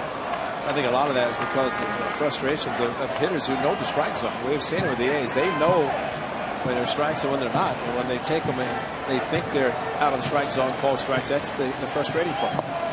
Strike 3 called, outside corner at the knees. So Coco has a few more words for the home plate umpire Hamari. And that last one, I really didn't see that much wrong with it. And if anything, Coco might have thought it was low. Definitely had the plate, enough of the corner, which he's been consistent. And maybe just a little bit below the knees. Yeah, very close. Yeah.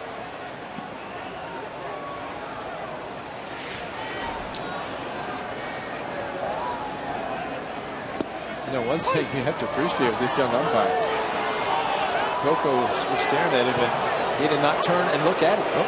He didn't aim, didn't follow him, didn't do anything. And we know a few umpires that would have ripped the mask off and followed him, making the situation worse instead of better. Coco had been thrown out in the first inning, first at bat by some umpires.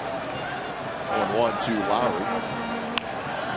Bounced, just foul.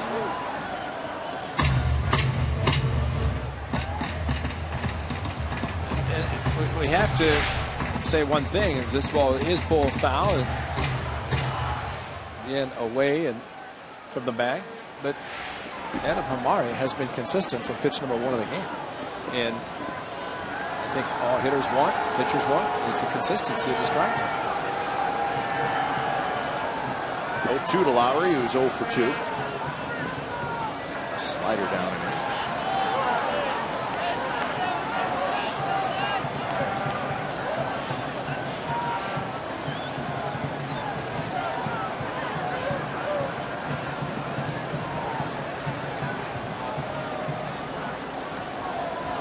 Number 72 for Lester.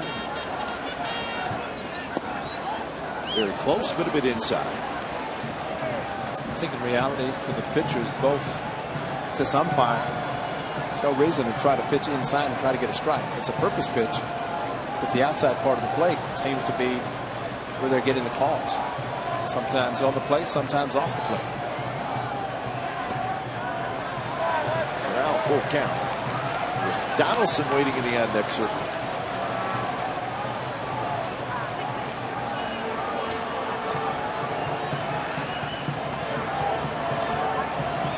Those guys have been good tonight.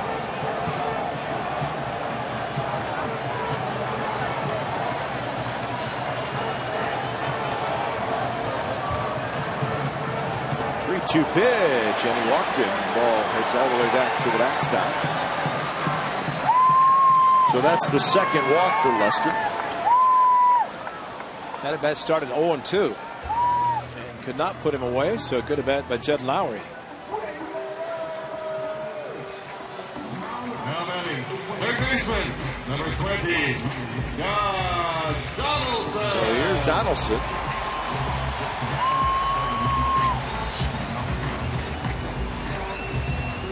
Donaldson, the line out and a fly out. Fly ball to left field. So he is 0 for 2. 0 for 6 in the series.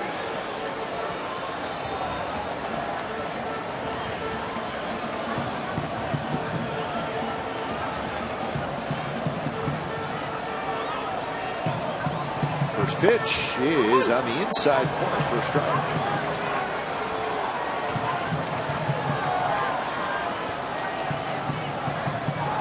That will make it tough though on hitting when the umpire gives the pitcher both sides. Yeah. No, that's not going to work.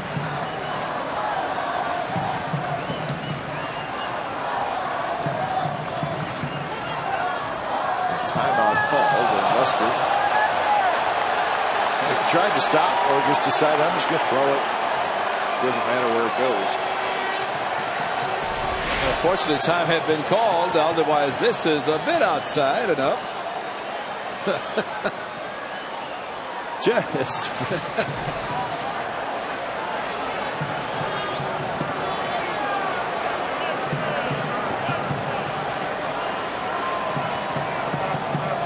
So 0-1.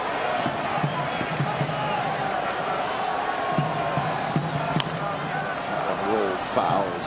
Got in on Donaldson.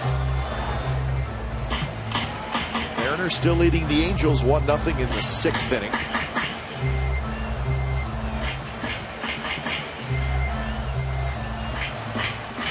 Remember the last time King Felix faced the Angels, he had a 7-0 and an 8-1 lead in Anaheim, and the Angels came back to beat him.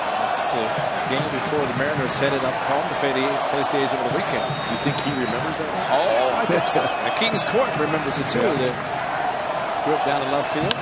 Donaldson with a shot to center, and that's a base hit. Lowry stops at second. 2 on, 1 out.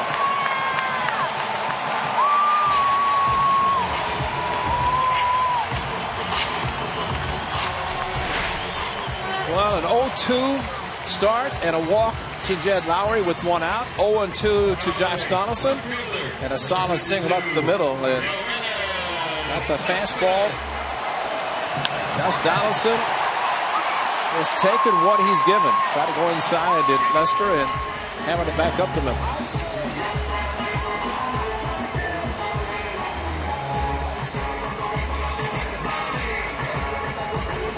Cespedes to hit.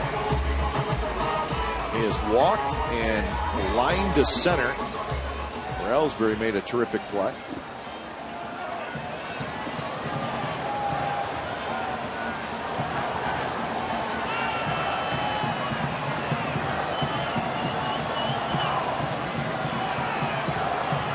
That was a great approach, though, by Cespedes, and one that the A's would like to see a little bit more of, maybe, that he's not pulling off pitches, hitting the ball as well as he did last time to right center.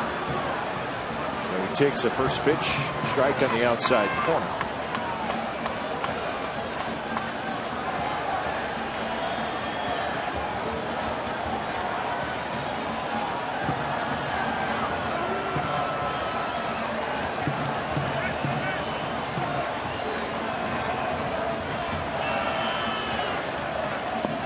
That's low. Ball hit to right center by Cespedes. A great approach. A ball slicing. Thought it might hang or get down before it hung up as much as it did. But Ellsbury covers a lot of ground in center field. Correct me if I'm wrong. It's when Coco was in center. Ellsbury came along and Coco moved to left. In the year of the World Series. Exactly. That's how good Ellsbury is. Cespedes, base hit left field. Here comes Lowry. They're waving him home. Nava's throw is way late and high, and it's a 2-0 A's lead. So Cespedes gets a RBI single, picks up his 43rd RBI of the year. Cespedes is so strong when he stays on the ball, and again, maybe what happened last at bat, they come inside, they get the pitch with a little bit of a cut action on the inside, and they finds the hole between short and third. And Mike Gallego keep the arm going because runs have been a premium, and Mike Gallego, when given the opportunity, is going to send a runner. That was not a very good throw at all by Nava, considering the height in which he was throwing, but I guess fortunately for him, the other runners did not advance.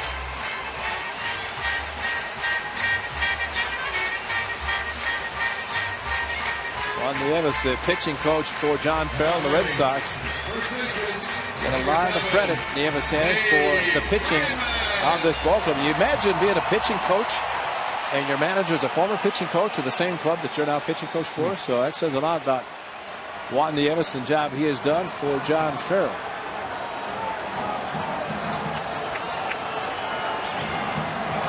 First pitch to Nate Fryman is popped up shallow right, and Pedroia makes the catch. You would think at some point Victorino would call him off and make Pedroia's life a little bit easier. Victorino was thinking the umpire is going to call an infield fly rule, but that's not an infield fly rule. That's sorry, it's not. When this infielder goes out that far, and I agree, as high as this ball was hit, it's much easier for Victorino, and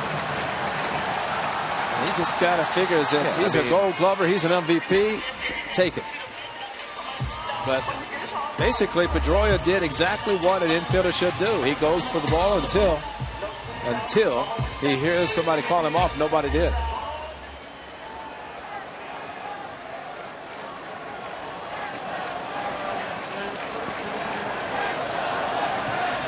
So here's Young. A run in for the A's.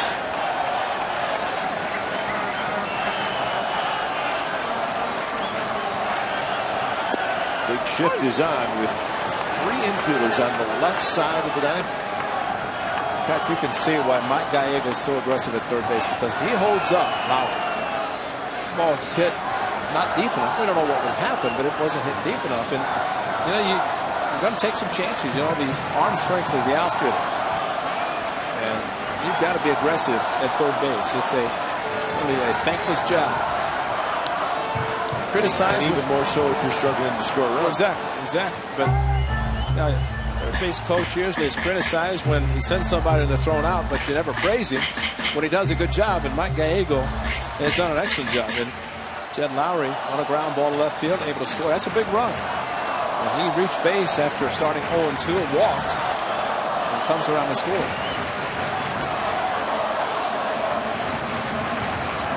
0-2 to Young. Jordan Napoli, who takes a couple steps into foul territory. Side retired, but the A's get a run on 2 hits and a walk. So 2-0 Athletics as we head to the 7th inning.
Johnny Gomes, pinch hit, walk-off home run. Gomes' third pinch hit home run this season.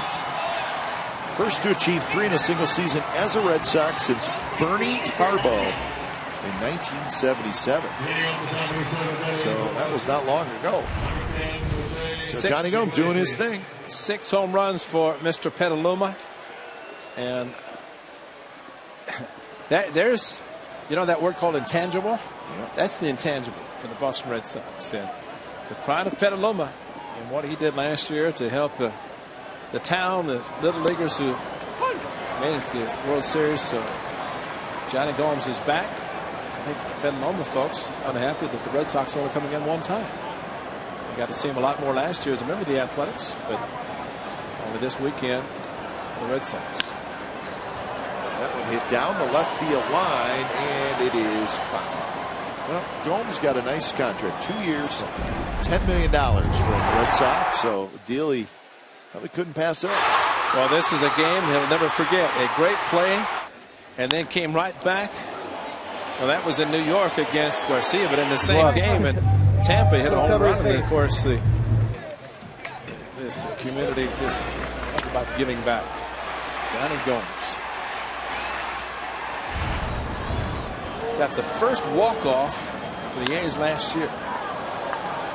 Lowry quickly to first, and they just got Iglesias. Number 1 here in the 7th inning. Guess that went off of maybe Griffin's glove. 1-6-3. So he slowed it down enough, and Lowry had to quickly change direction. Lowry very quickly releasing the ball, and Nate Fryman with a stretch. That's when a shortstop has to be kind of like turning a double play. Catch it, release it quickly. Here's Holt. A little bit outside. Justin Smoke just hit a 3-run homer for the Seattle Mariners. So it's 4-0 Seattle over the Angels in the 6th inning.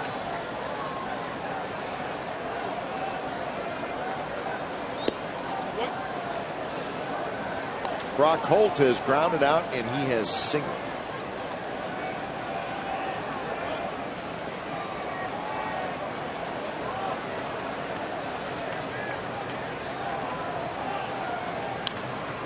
The Rangers won today 7-1 over the Tigers. Holland the winner at 8-4. Scherzer the loser, now 13-1.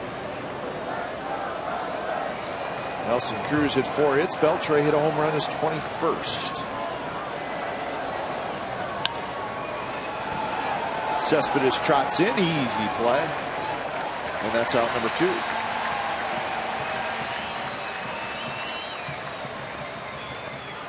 .96 pitches now for Griffin.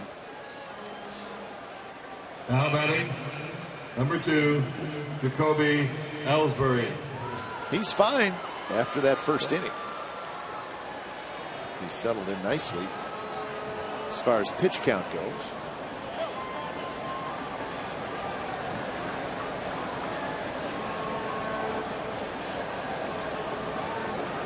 First pitch to Jacoby Ellsbury is way out.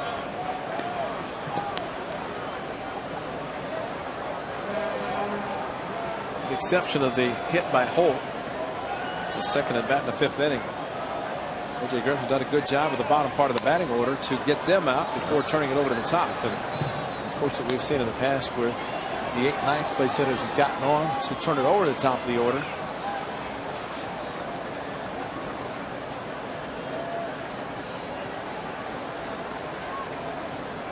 Team shutdown inning, so the A's a bit better than the average.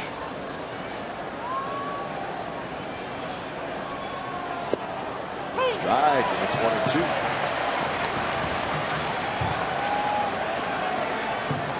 Ellsbury, a strikeout, a fly ball to right, a fly ball to center.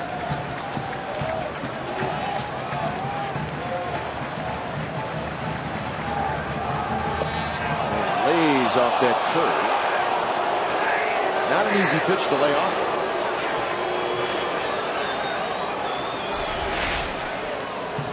A.J. tried to throw it harder and harder, but sometimes it's a little difficult with a single digit. But it's still great rotation on this curveball. That one driven to right center, but Young got a good jump. And that is a 3-up, 3-down inning for A.J. Griffin. 7th inning stretch from the Coliseum. A's 2, Red Sox nothing.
A's, they scored a run in the 5th, a run in the 6th.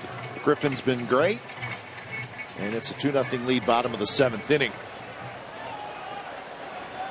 1 walk, 3 strikeouts for Griffin, and 101 pitches. Bullpen is quiet right now. We'll see what happens after a couple hitters here in the bottom of the 7th.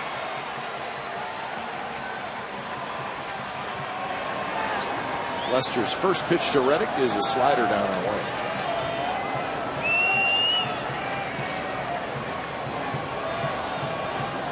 Base hit and a ground out for Reddick. Outside corner, first strike. The Indians beat the Royals today 5-3. Casimir over Guthrie. So the Indians win and the Tigers lose. And Tigers now just a game-and-a-half lead over Cleveland in that AL Central. So the Indians hanging in there in that division. And like the rest of the teams, they will be here one time. Yep. And that's coming up in August. So see the Tribe. And he's caught them at a very hot time for the Tribe when they went back to Cleveland. Lost 4 straight. They'd like to return the favor when Terry Francona and his team comes out west.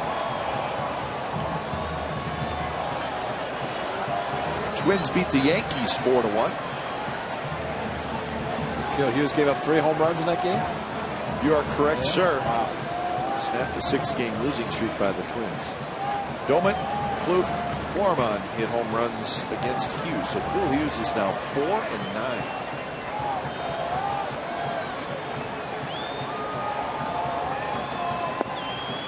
Would take 3-2. So the Yankees right now 6.5 back as they wait the outcome of this game, as they trail the Red Sox. A good friend in New York named Ambrose Regan was a big Yankee fan. He called me today and said, "Let's go. Gotta do some help." He said, "You keep asking for help all the time." Shift was on and Reddick shoots him into left.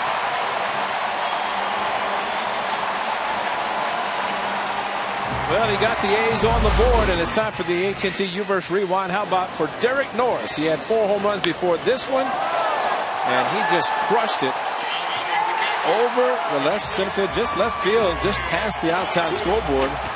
And he gets the luxury of going through the tunnel.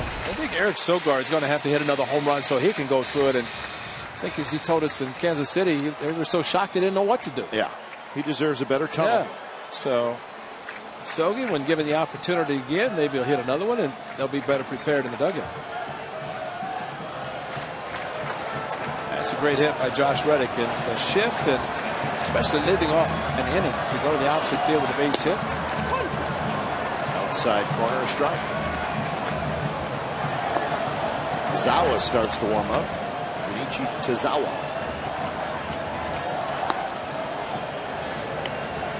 Matt Thorpe, the left-hander that the Red Sox acquired yesterday, actually last night during the game, he is here in uniform, ready to go.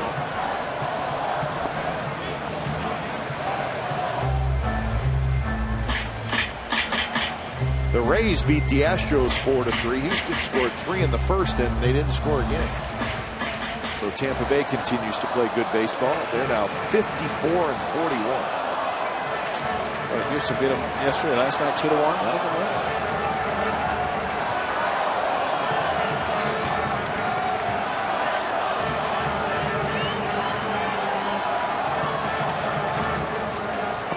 Norris takes, and it's 2-1.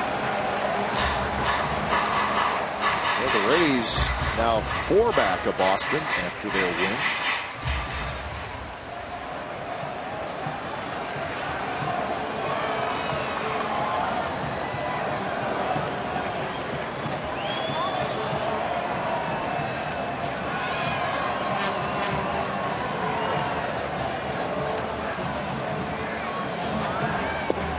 Take again by Norris, and now it's 3-1.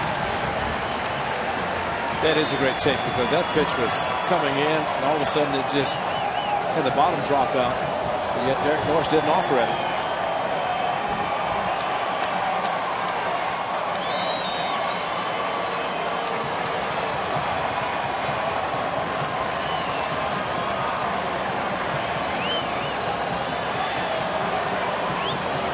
And Norris takes again, and it's a walk. So the A's are in business here in the 7th.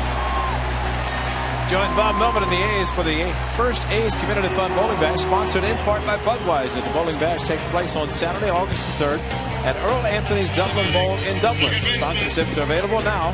Proceeds benefit the A's Community Fund. To become a sponsor or for more information on the Community Fund Bowling Bash, visit OaklandAthletics.com or call 510-638-4900 extension 2241.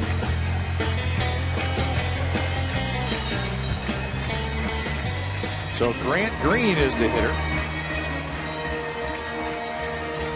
Well, he's old for the major leagues. So what do you think? 2 runners on, up by a couple. They could get a sacrifice. I think everybody. I know what I would do, but that doesn't really. Well, I think the Red Sox are figuring he's going to sacrifice.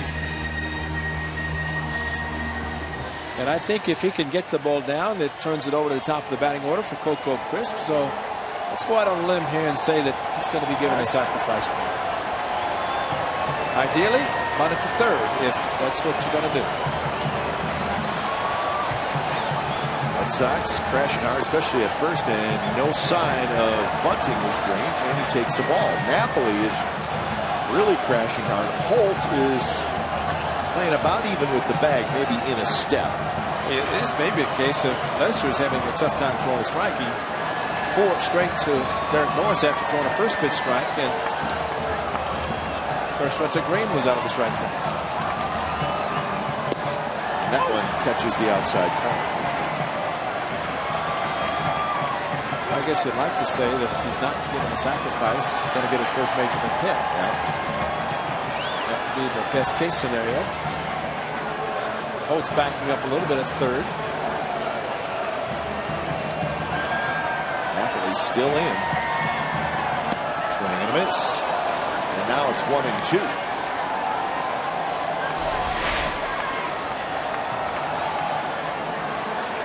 So a changeup that played up and away. He's trying to shoot it to right field.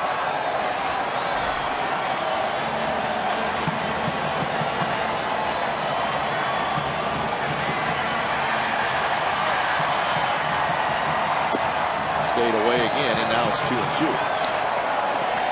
Reddick at second, Norris at first.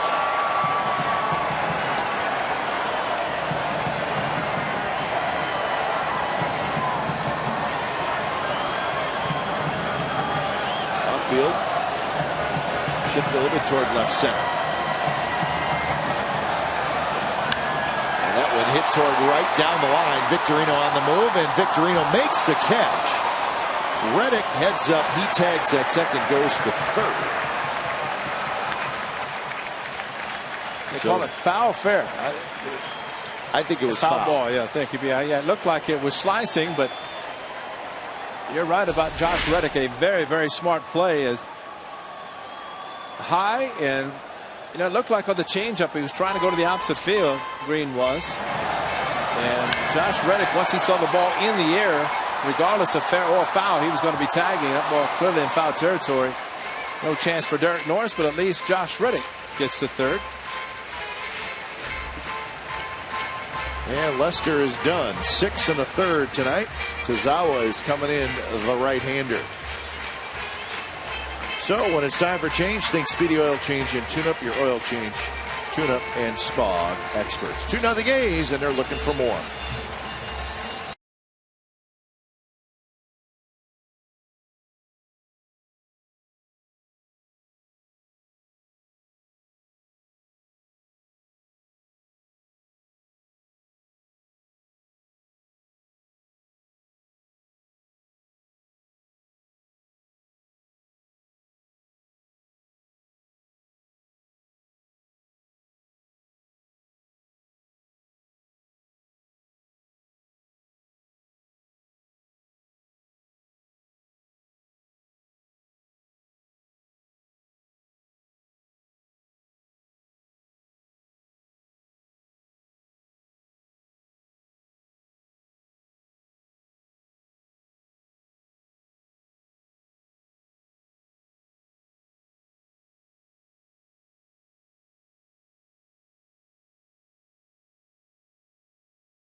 Presented by Burton Snowboards is set for Friday, August 2nd after the A's play the Rangers at O.Co Coliseum.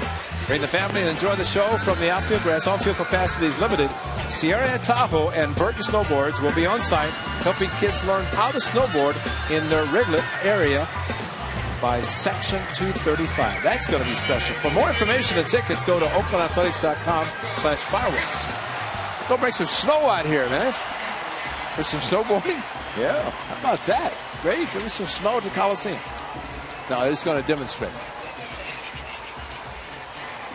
There's the final line for Lester, although the 2 runners are his responsibility. So Junichi Tozawa comes in, 4-3, 3.15 ERA. Look at the walks and strikeouts in innings pitched.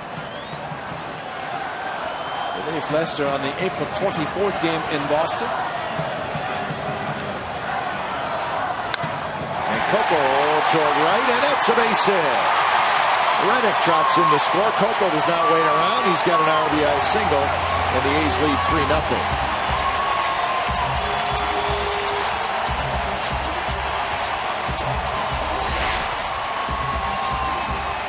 Coco got it for a sac fly in Boston. This time, no stride. And why wait around for an umpire to call strikes? Might as well swing early, and he does. And comes up big with Reddick going to third base. And, Reddick tagging turned out to be pretty important because the ball was not hit that hard. If he's at second, it might have been difficult to score him. So, Josh Reddick always likes to play well against his former club. Everybody, but especially the Red Sox. And gets a base hit the opposite field and scores a third run. So still only 1 out, and here's Lowry.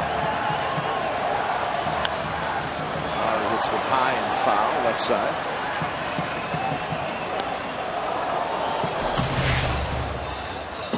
A.J. Griffin hustled the bullpen, so he, 101 pitches, going to go out for the 8th inning. So while the Red Sox are making a pitching change, he went to the bullpen to stay loose. Not a bad idea. Typically you get 8 when you go out on the mound, so if it takes a little bit longer in the inning, and you're allowed to do that, might as well.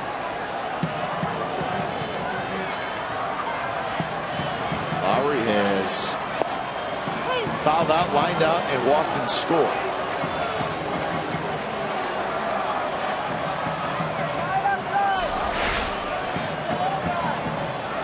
Not a lot on it, but good location, and Saltalamacchia doing a good job keeping the ball in strike zone, but doesn't really matter with Mr. Amari, the home plate umpire, who likes the outside part of the plate.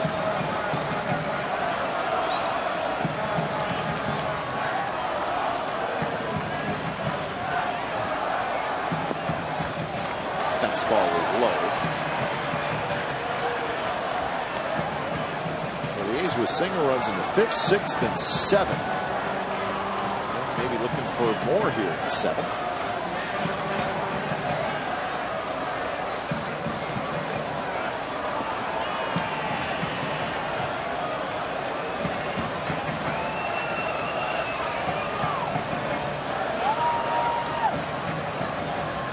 Morris and Crispa are the runners. And one slice foul.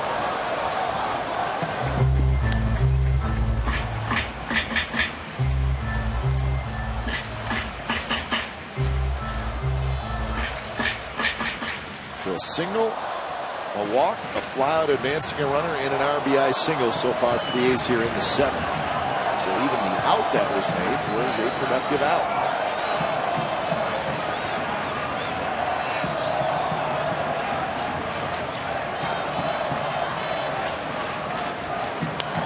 Another foul ball. This one just to our left, rattles around.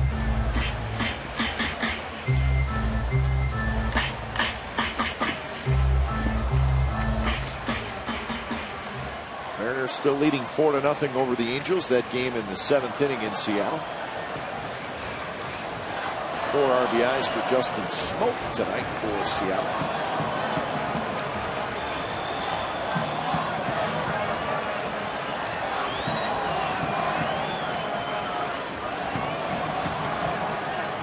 Swing and a miss. 92 miles an hour. It's a little extra from Tazawa. And that's the second out here in the 7th. Talking about changing the eyesight, he did it perfectly with the 92. Saltalamacchia went upstairs with a target. He got it. Now batting, third baseman, number 20, Josh Donaldson.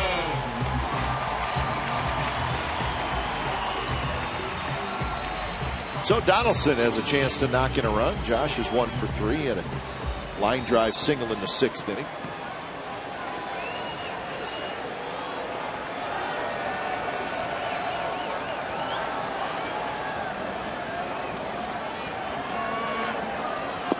First pitch is outside.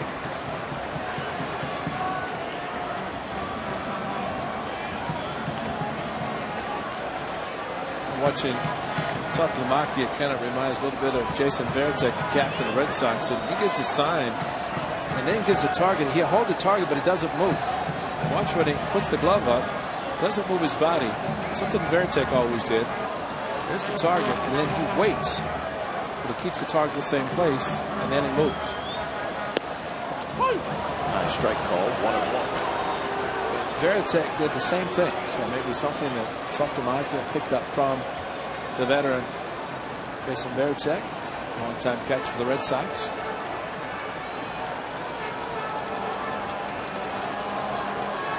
I don't think too many pitchers shook off Varitek. As much as he studied the books he had on all the hitters. Why would you? No, he put the fingers down and stayed with it. Donaldson got one to hit and fouled it straight back.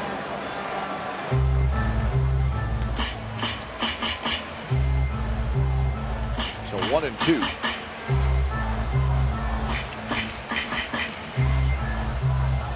There's a Varitek fan. He was the captain. He had the C on his chest, and World Championships. Trade the Seattle Mariners made not a great trade. Thought about later. Not their best.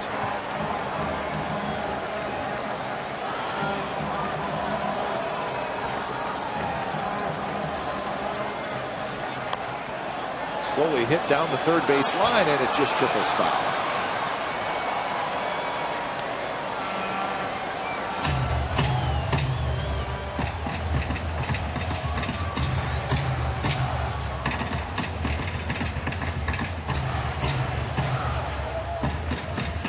May see A.J. Griffin go out there and throw the bullpen again. He keeps taking a long half inning, and it's not over yet. I'm trying to remember, and I know rules change, but I think at one time, pitcher who was in the game was not allowed to go to the bullpen and throw 20 innings. Of course, A.J. did it, and nothing was said, but just say rules change all the time.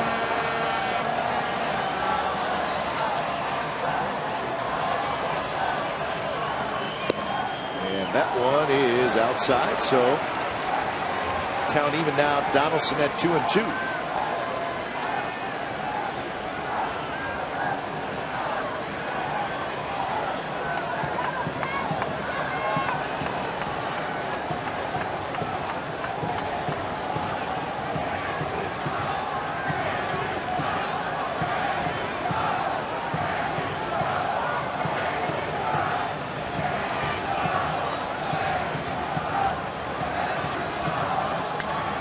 Big chopper towards short.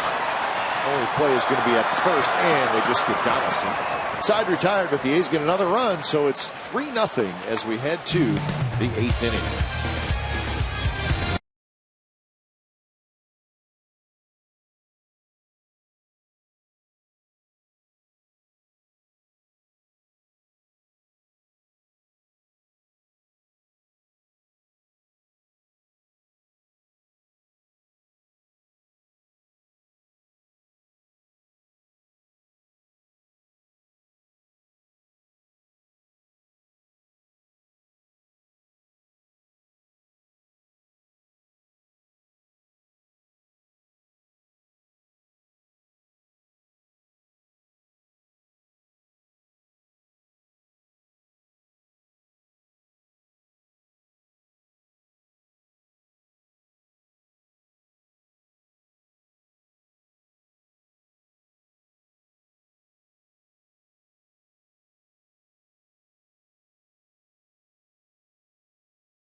Comcast Sportsnet California is brought to you by Cache Creek Casino Resort.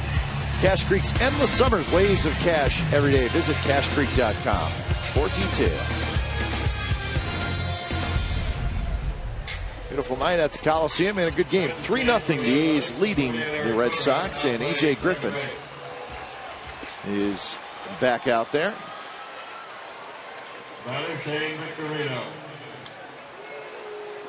So Griffin, 101 pitches as he starts the top of the 8th inning. And he throws a first pitch strike to Victorino. Sogard comes in the game now at second base.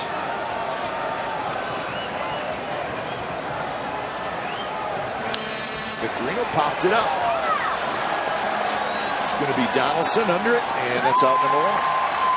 See Big Nate come running over from first base. Nate's showing off his range. Yeah, Big Nate. He was saying, I can get there if you need my help. And Josh Donaldson was playing shallow anyway, anticipating a bunt, so Nate all over the place, and why not?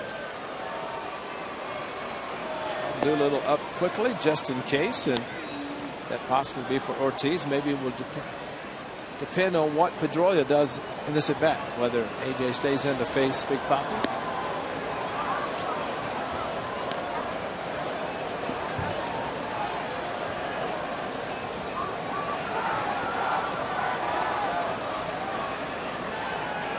Pedroia is 0 for 3. Here's a strike in the outside corner. Season high in pitches for Griffin is 110. Remember, he had a complete game shutout 3 starts ago. 208. Lowry juggles, grabs it, throws, and they got him. Very close at first. Pedroia is out. And that's out number 2. Well, you talk about good fortunes for Jed Lowry. As this ball popped out of his glove, came right back into his hand, spun through, stretched, got him. And looked like initially the reason that Fryman came off, that maybe he dropped the ball, but he just kind of stumbled a little bit as he made the play. But nice recovery by Jed Lowry. The hit of the glove, the hardest part of the glove, but right back, looking the ball into his bare hand, got the grip, and a strong throw and stretching is Nate Fryman at first. So Big Papi will face AJ Griffin.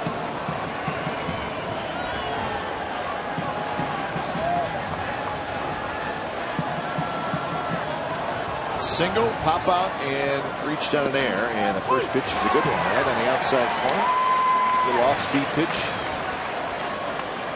Got the second pitch to Ortiz, so the count 1-1.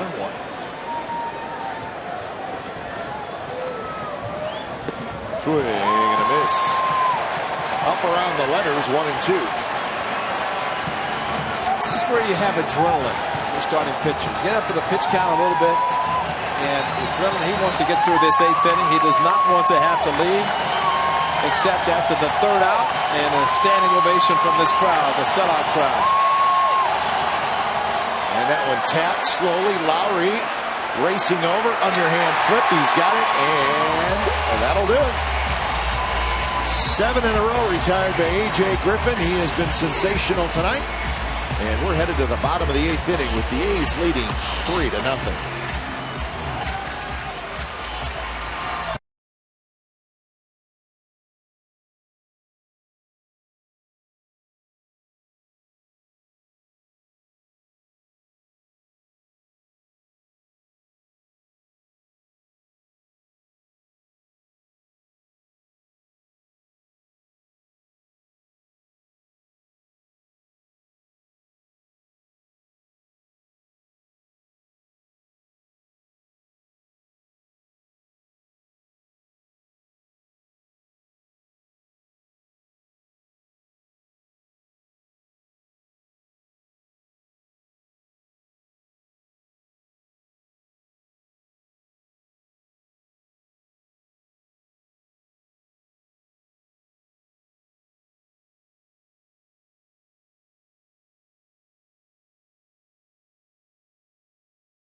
All right, here's our game summary brought to you by your local Toyota dealers. Griffin, he's good.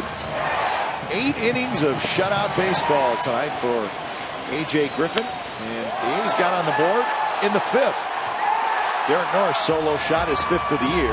So it was 1-0. And then in the 6th, another run for the A's. Cespedes with an RBI single. That made it 2-0. The A's added another single run in the 7th inning on a Coco Crisp RBI single. So it is the bottom of the 8th inning, and it is a 2-0 A's lead. Tazawa faced 3 hitters in the 7th. Stays in the game here in the 8th. 0-6-0 for the Red Sox. 3-7-1 for the Athletics.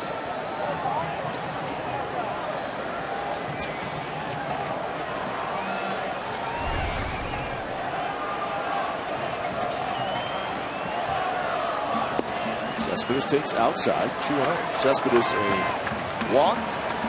Robbed of a hit by Ellsbury, and then you just saw that RBI single that was in the 6th inning.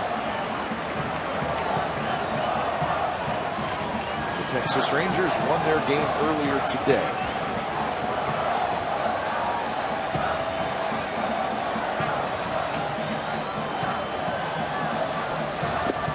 Fastball running in, and Cespedes swings and misses.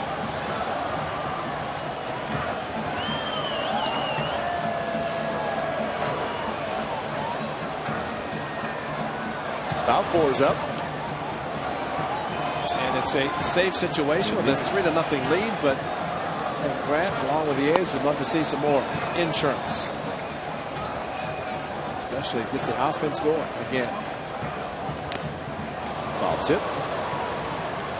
Remember, Balfour did not pitch Wednesday. Thursday's an off day. Did not pitch last night.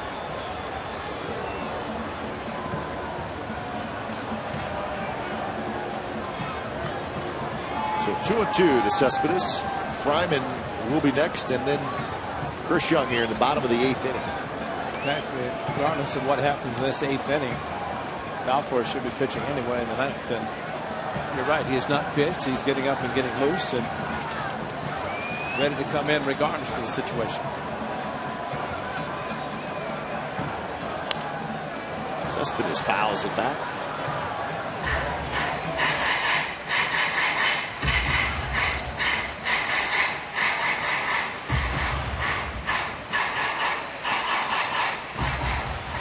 Be Cologne and a rookie tomorrow.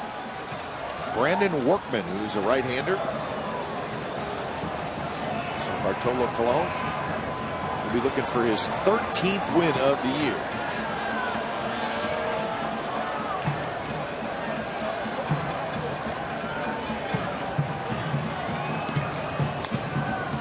Roll foul. What Cologne did in Boston, that 7-inning shortened rain game. Got a shutout. Shutout. They scored a lot of runs, and Bartolo took it to the house, and after about an hour and 45-minute rain delay, called it quits for the night. He was good.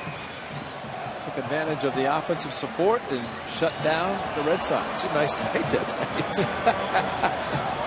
Matter of fact, it looks like Cologne thinks it's the same night tonight. It was that. That was ugly with it. That was another night in April. And that's going to get through, and that's another hit for Cespedes. He's 2 for 3.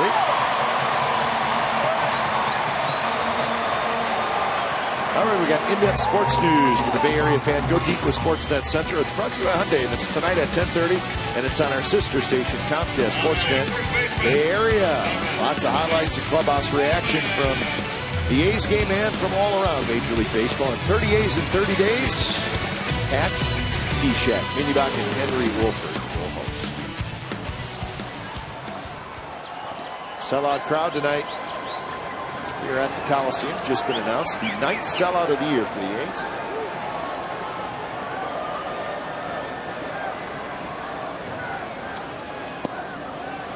First pitch to Fryman is outside, so Fryman getting a chance to hit off a right-hander, which has not happened a lot. Yeah, that's a pretty good managing by Bob Elliott. It'd be very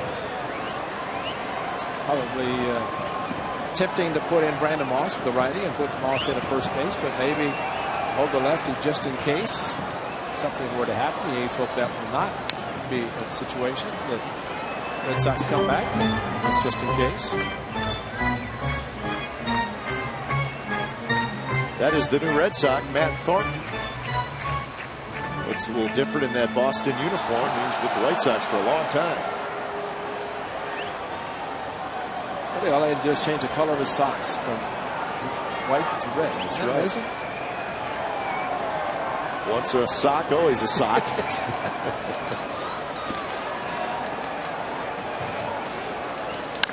Fryman rips one, but it's fouled on the right field line.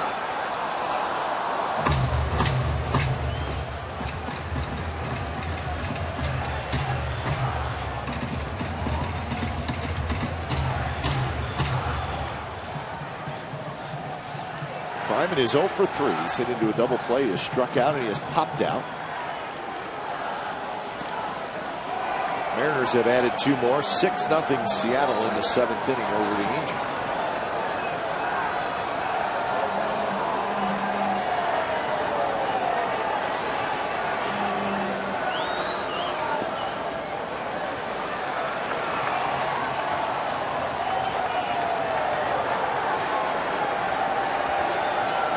Inning for the Red Sox. It'll be Napoli, Nava, Saltalamacchia.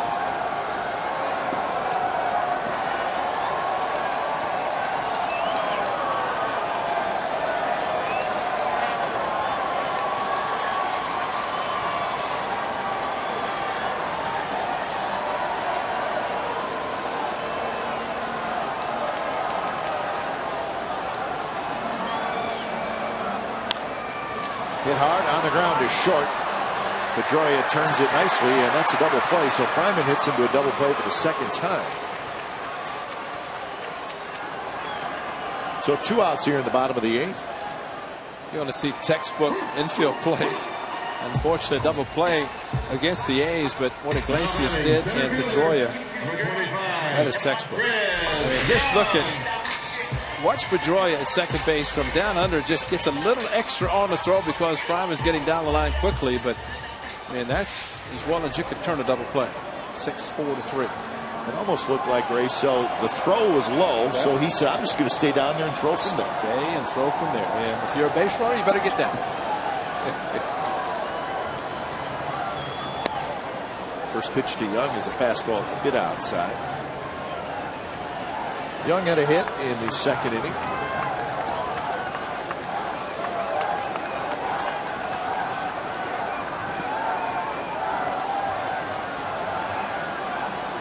Balfour is greased up and ready to go out in the bullpen.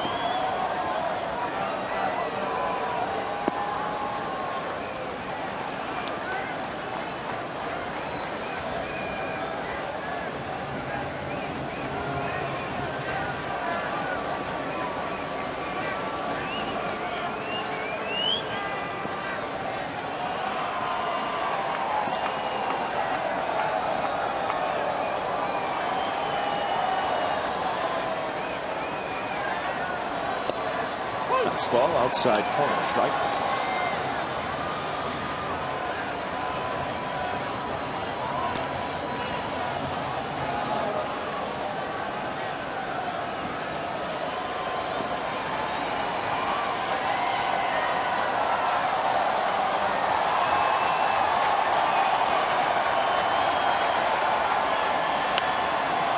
Popped up, and that'll reach the seats. Maybe if Young were to get aboard, Reddick would hit, and you may see Matt Thornton. Yeah. Lefty on lefty. That is why Thornton is up. You're right. And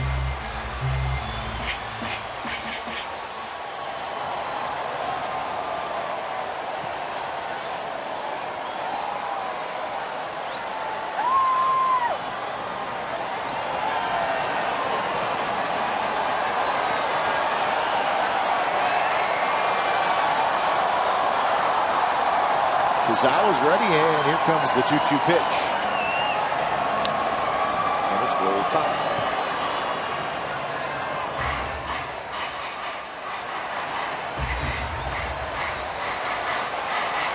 So Tazawa came in, gave up the RBI hit to Crisp, and then retired Lowry and Donaldson in the 7th inning. So he's thrown 30 pitches now.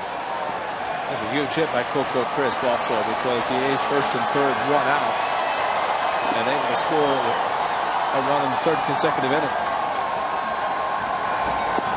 Fastball, Young swings and misses, side retired. So the A's get a hit, and he's raced on a double play. So Grant Balfour is going to try to save the A's, looking for win number 55 on the year. We'll be back.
Is brought to you by Xfinity, home of the most live sports, and by Toyota. Do the math and save at your local Toyota dealer.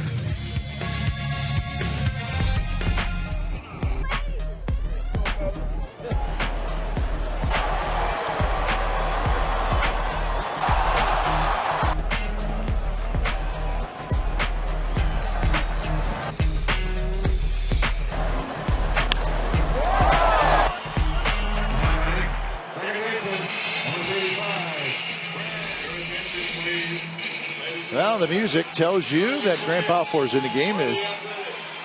He'll be looking for the save tonight. Balfour with 24 consecutive saves this year. It's the A's 3, it's the Red Sox nothing. When it's time for change, think Speedy Oil Change and Tune-Up, your oil change tune-up and smog expert. So Balfour comes in. He's going to face Napoli, Nava, and Saltalamacchia.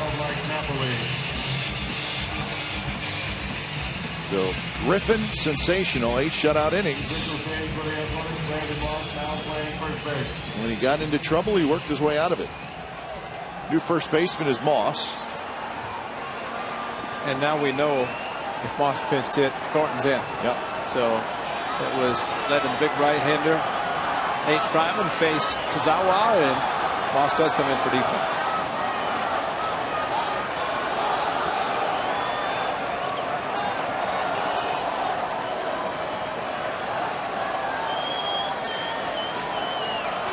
First pitch is in for a strike. Napoli, a strikeout, a double, and a strikeout.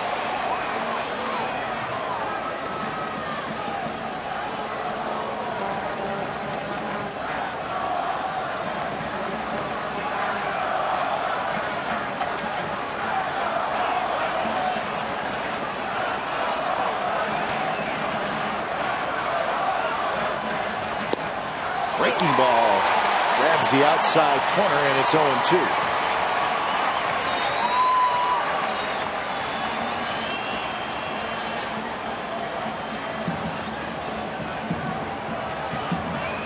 So Balfour jumps ahead of Napoli.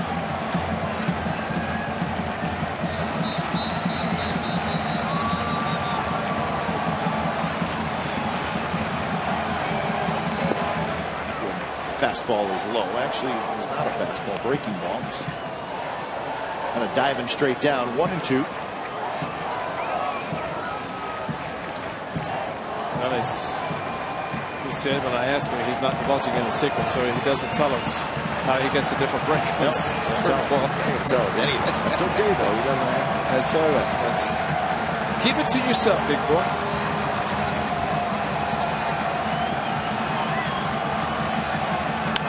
And that one's lined to center, and that's a hit. So Napoli opens up the top of the ninth with a base hit. Yeah, he should have thrown the same hard curveball to try to get him chased, left it up, and Napoli able to take advantage of a hanging curveball. Napoli with the uppercut swing, which is perfect. Daniel Nava.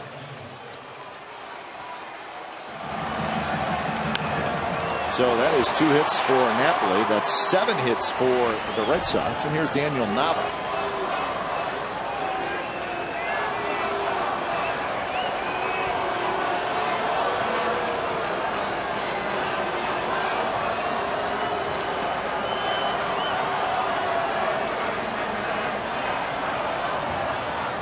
Nava's going to take his time. He's got a hit tonight, single in the 6th. He lined out in the 4th. He popped out in the 2nd. Switch hitter.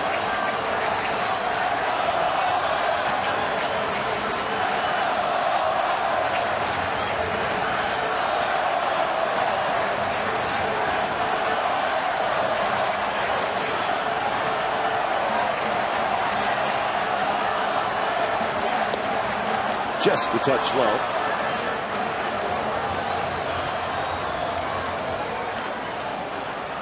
So 1-0 to Nava.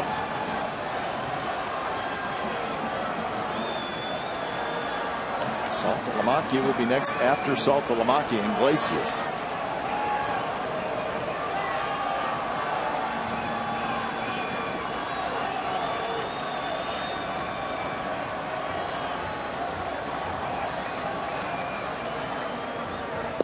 Outside, and now it's 2-0.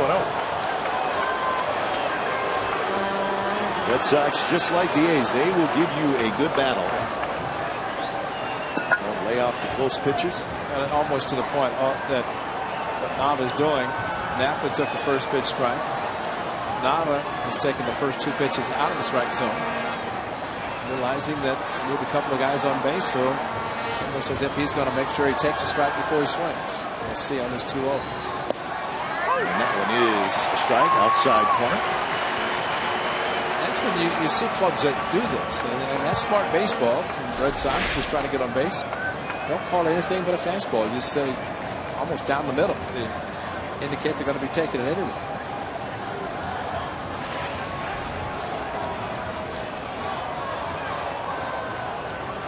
Well, if you're the Red Sox, you're looking for another base runner.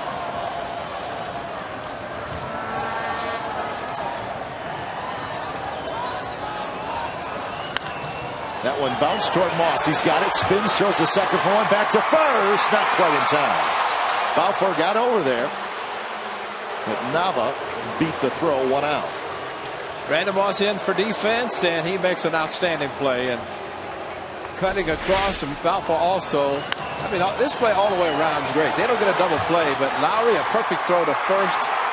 Balfour is there. But nice play by Moss. Takes him automatically with an angle. A good throw to second base. And for Lowry to throw to the bag, Balfour was waiting for the ball. That's how quickly he got over. So 1 out. Here's Saltalamacchia. What kind of night it was for Brandon Moss on the bench. Didn't anybody talk to at first base? He had to talk to everybody on the bench. He had to talk to guys that he knows. That's right. That's right. Poor guy can't pick his friends till the offseason. Good though. You like the personality. He's going to play behind it for this left-handed batter, Saltalamacchia. That's okay. I'll be back. I'll talk to you tomorrow. Sure. He's going to get the start tonight.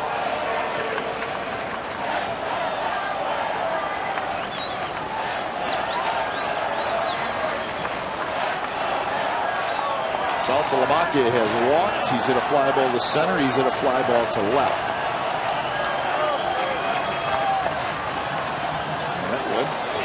Norris got a little help from the umpire, I think, that time. The ball settled right at his feet.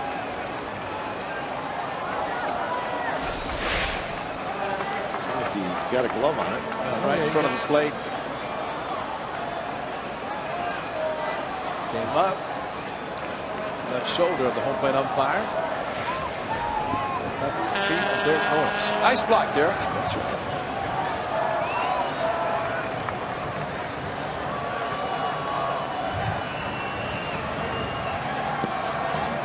Just a touch low, 2-0 with Iglesias in the on-deck circle.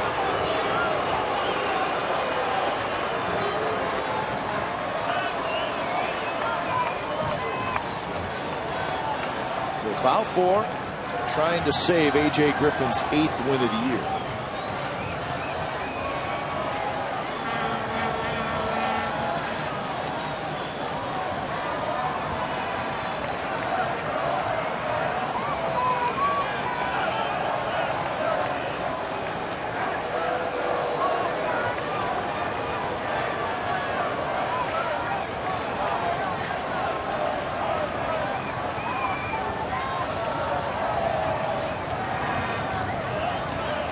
Seeing a lot more hitters start to step out against Balfour. He will make the hitter wait.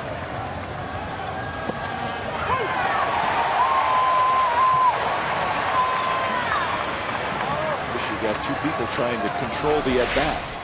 Pitcher and the hitter. Something that Balfour makes look easy is not, and that is to fall behind 2-0 and back-to-back hitters say, here's a fastball right down the middle. And think that it's easy to throw a fastball for a strike. That's not always the case, but Balfour makes it look easy. 3-1 now to Saltalamacchia.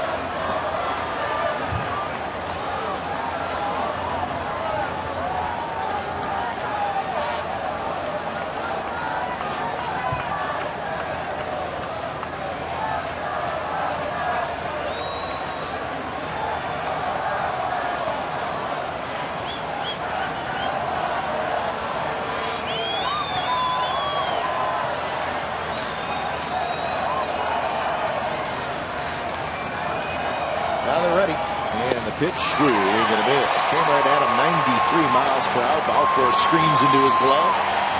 Not even the third strike. It's many curveballs as Balfour throws. He's got an excellent fastball, and that's why, as a hitter, you see so many breaking pitches, but then you get a fastball in your count, and he throws it by a pretty good fastball hitter.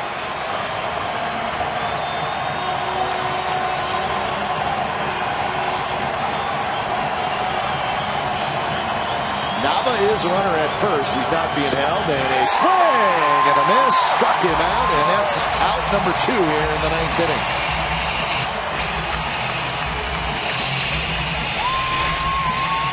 This is amazing because he just threw it by Saltalamacchia. Both times Saltalamacchia had to be looking fastball, but he just could not catch up to it. Number 10, Jose Iglesias.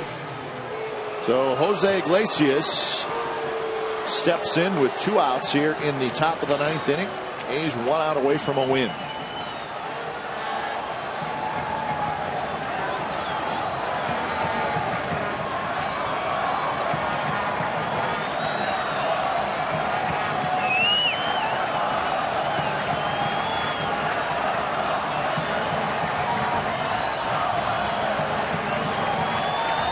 Iglesias is 0 for 3. 3 ground ball outs, 1 of them a double play.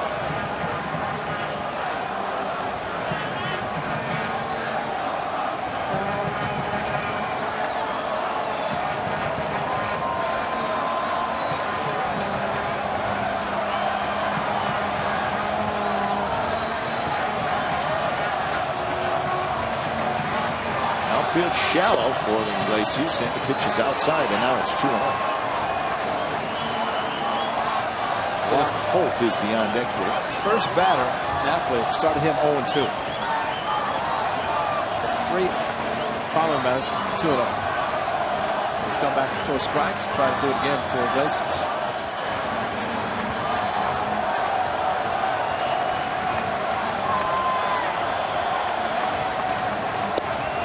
Right there, Iglesias got to be taken all the way, and Balfour pumped the strike in there, 2-1. right down the middle of the fastball as he did with Navas off to the mountain and Iglesias.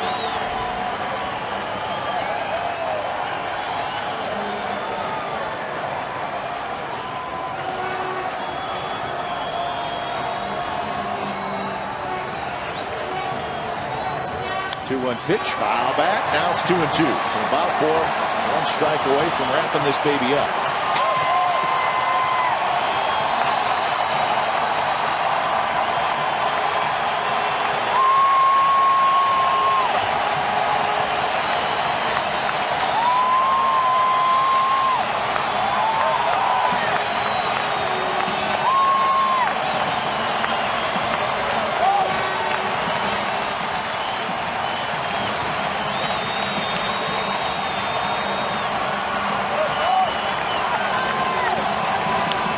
Pop-up, foul territory. This should do it, and it will. Moss squeezes it, and that's the ball game. 8th shutout of the year for the A's pitching staff as they take Game 2 of this series by a final score of 3-0.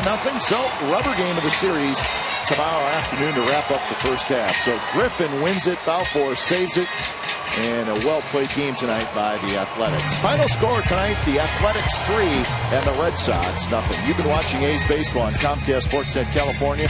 Don't go away. A's Post Game Live with Brody Brazil and Pip Roberts starts right now.